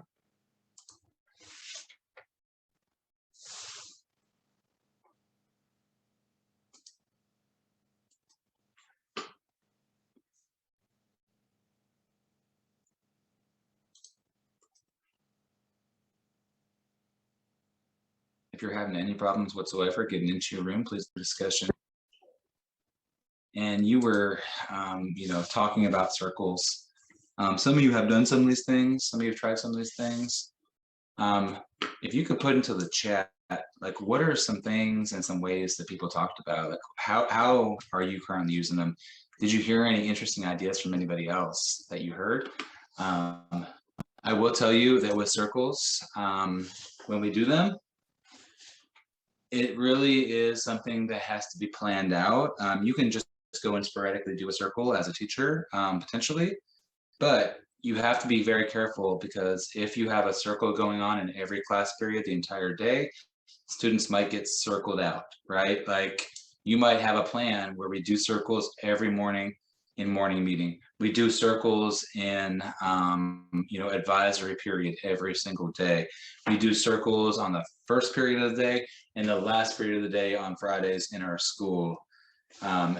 However you want to do it is fine. It's just a matter of, you have to actually have some intentionality in how you implement it and how you use it. It's very powerful too. And I'm going to tell you some things that are very important and critical. And you might not have heard all of these things. Some of these things you have heard, when you've done a circle if you've done one before, but we added a few components that have maximized the success of those circles and made them even stronger in schools. Number one is, you notice that somebody talked about a talking piece. The talking piece is only utilized by the person that can speak at the time. You shouldn't have students interrupting, shouting over each other, yelling across the room. You as the teacher shouldn't be talking every time a student talks either. You can say, thank you, who's next, or something like that, but you as a teacher should not be interjecting every time a student says anything. Oh, well, I also have a kid that plays Minecraft. Oh, I love that movie too. Like, you're not the center of the circle. The point of the circle is that everyone is equal. You are just the person making sure that it is functioning in some way. The talking piece should be something that is not breakable, something that is not sharp, because lo and behold, no matter how well you have it in place, somebody's going to throw the talking piece, somebody's going to drop the talking piece at some point. I like those things. If you've ever watched the TV show The Office and watched, you know, Michael Scott, on his desk, he has that thing that when you throw it, it expands, and when you catch it, it compresses. A stuffed animal, just something that is not, you know, going to hurt anybody, in other words. It can have special significance. You can have a kid bring in a talking piece for the week or whatever. But what I do want to tell you, however, during COVID times, it's going to be really important that we are aware of, you know, germs. So you might not want to actually pass around some sort of talking piece during COVID. You might have an imaginary talking piece. You might have something where the class comes up with something specific, like our talking piece today is going to be a volleyball. It's going to be a beach ball. It's going to be a Power Ranger something, anything that's appropriate for school, right? But what we do in a simulation is we actually throw the piece. And when we throw the piece, when we throw the piece, we actually think about it or use it, and we simulate what it actually is. And if it's like a volleyball or a beach ball, I actually will throw it and I'll catch it, and I will show them that, you know, we're pretending like it's actually real because it's more fun. The thing that you might not have heard before, even if you've done circles before, is to always get into a centering activity when the students do get in that circle. So you can't just bring, like, the best practice is not just to bring kids into a circle and immediately say the prompt, give them a talking piece, and then go. You need some sort of centering activity, and it's brain science, it's neuroscience. It is a way, because when they walk up to that circle, they might be thinking about the class lesson they haven't finished yet. They might be thinking about seeing their girlfriend next period. They might be thinking about their mom yelling at them this morning. How do we get kids to fully be present in the circle and ready to talk and engage? I always do some sort of mindfulness or centering activity. So if you remember earlier, I had you think of a place that you felt the safest, that you felt the most secure, and then I had you talk about what you saw there, what you felt there, what you smelled there, etc. You can also do the counting backwards from 10. You can do all kinds of things. If you just Google mindfulness, you will find literally hundreds, if not thousands, of activities you could do. But I do them every time because I want the kids to be focused and centered. Clear expectations need to be established, and routines. The kids need to know exactly what a circle is, exactly where to go, exactly what the process is. It's not a time to screw around. It's not a time to mess around. It's very clear. They know what to do, and they know how it works and how it functions. And it's just like teaching kids where to turn in their work or teaching kids how to walk in line. It is something that is going to be important and critical over time. When you've done your circle, you've done your prompt, you've gone around, we do a closing ritual too. So we don't just awkwardly finish a circle and then go back to our desk after the last person has spoken. We have a ritual, and this ritual is important because it builds community, and it is something that is powerful and something that is ours. So a closing ritual could simply be, everyone, 1, 2, 3, be our best selves, and we all chant it.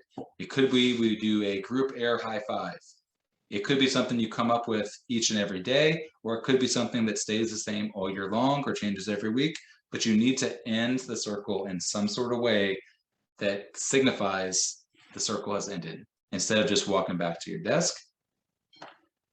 Another thing that we do differently than other people, the tradition is that you pass it to the left.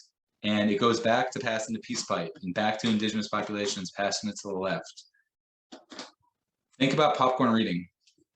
Okay, I was a kid that had, again, I've told you this, major social anxiety. I still have major social anxiety. If I knew that the kid here was reading and I was next, I would start panicking. I would start not being my best self. I would start to really fixate on where I was supposed to read. I wouldn't hear what the other kids were reading because I would have so much anxiety and it would build.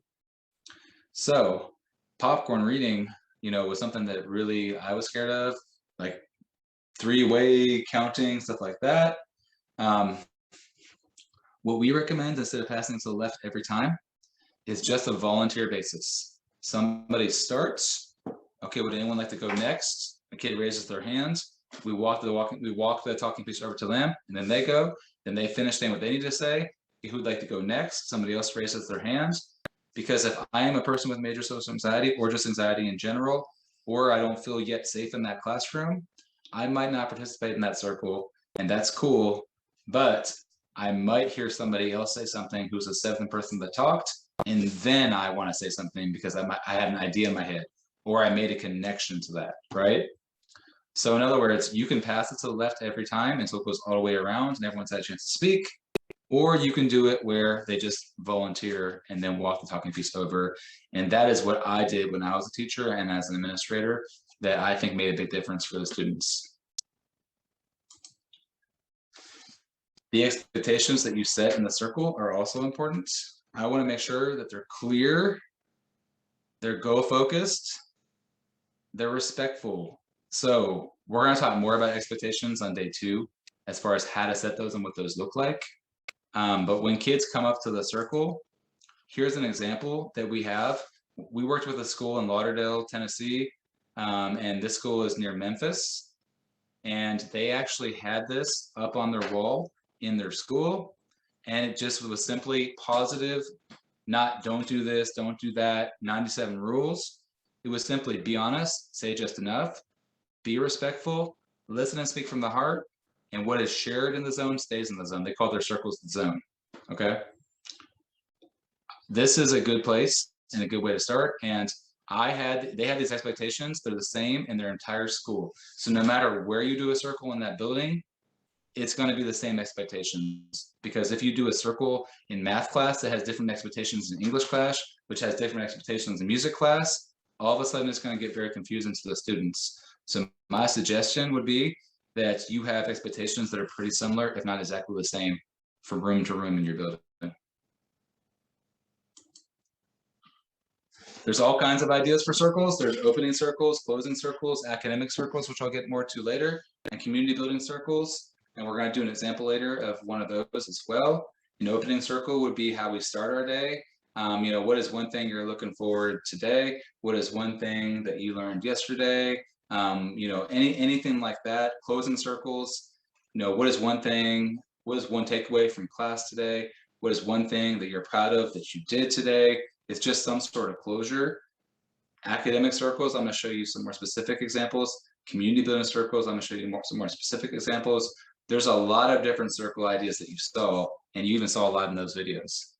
And we're going to go through some of those.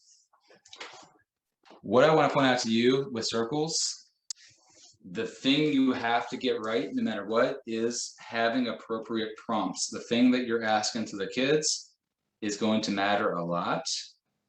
When you ask the kids a question or a prompt, or you get student suggestions for prompts or something like that, it has to hit this criteria. It has to be open-ended in some way, shape, or form. Do you like ice cream? No, yes, no, yes. That's not a discussion. You don't really learn much about each other in your thinking process. It needs to be open-ended. No yes or no questions. Like, what makes you sad? What makes you happy? What superhero would you be and why? If you ask something that has a specific definitive answer, always add and why to it so that it actually facilitates some sort of explanation in some way, shape, or form. You're going to see a lot of examples of appropriate ones in just a second. I want you also to consider that these circle prompts have to be inclusive. They have to be something that anyone in that class can answer. It is not going to make a student be turned off or marginalized, or, you know, socioeconomic status comes into play. For example, don't ask your class what their favorite vacation spot is. Can you imagine being asked what your favorite vacation spot is if you have never left your neighborhood, your family doesn't have a car, you've never been on a plane? I had students when I was in Indianapolis that were 5 miles away from the city center who had never been downtown, ever. I had students, a lot of them, that had never been on a plane. You don't want to ask what their favorite vacation spot is. You want to never ask, what is your favorite Christmas present? One kid got a PlayStation 5, the other kid didn't have Christmas presents because mom or dad couldn't afford them. That's not a good question, and not every kid celebrates Christmas. So when you're thinking about these prompts, you need to meet those criteria right there. The prompts range from SEL to fun. Social emotional prompts are, what do you do when somebody calls you a name or something that you don't like? What is something, a strategy that you use when you're mad? What is something that makes you sad? What is the best thing that's ever happened to you? What is something that's really hard about being a teenager, as you heard in that video? Those are SEL prompts. You also have your fun prompts, your community building prompts, such as, what is your third favorite reptile and why? Would you rather be a superhero or a villain and why? You have all kinds of fun prompts as well. What I'm gonna have you all do, I had an actual in-person training yesterday you know, I actually was in person with certain members of your community, and I was at the Great Building. We started this. What I want us to do, I want you to take a minute, and I want you to look at what they've already started. This list right here that I just put into the chat, you can use this list in your classrooms and in your schools. I also have 101 circle prompts that I personally wrote. I'm going to give you all about 5 minutes. I'm going to put you in your breakout rooms. I want you all to come up with SEL prompts that are inclusive and open-ended, and some fun prompts that are inclusive and open-ended. Now I'm going to give you 5 minutes as a group. You each can type if you want to, but I'm going to give you 5 minutes to come up with as many as you can, because we're going to pick our favorites in just a second as well. So when you go to your breakout room, please click on that link right now before you accept the breakout room. So click on that link before you go anywhere into your breakout room. Again, when you get together, I want you all to discuss some good prompts and some fun prompts and some SEO prompts, and have somebody actually type them into this spot. It's very easy. You just push the plus button and type. It's really that simple. So once you get that link opened right there that I put into the chat, if you have a problem opening the link, let me know, because it might be one of those things where your school district blocks it or something like that. Let me know that too. You know, put it in the chat or unmute yourself and let me know that you can't access that. Once you get that link opened, go ahead and head to your breakout room.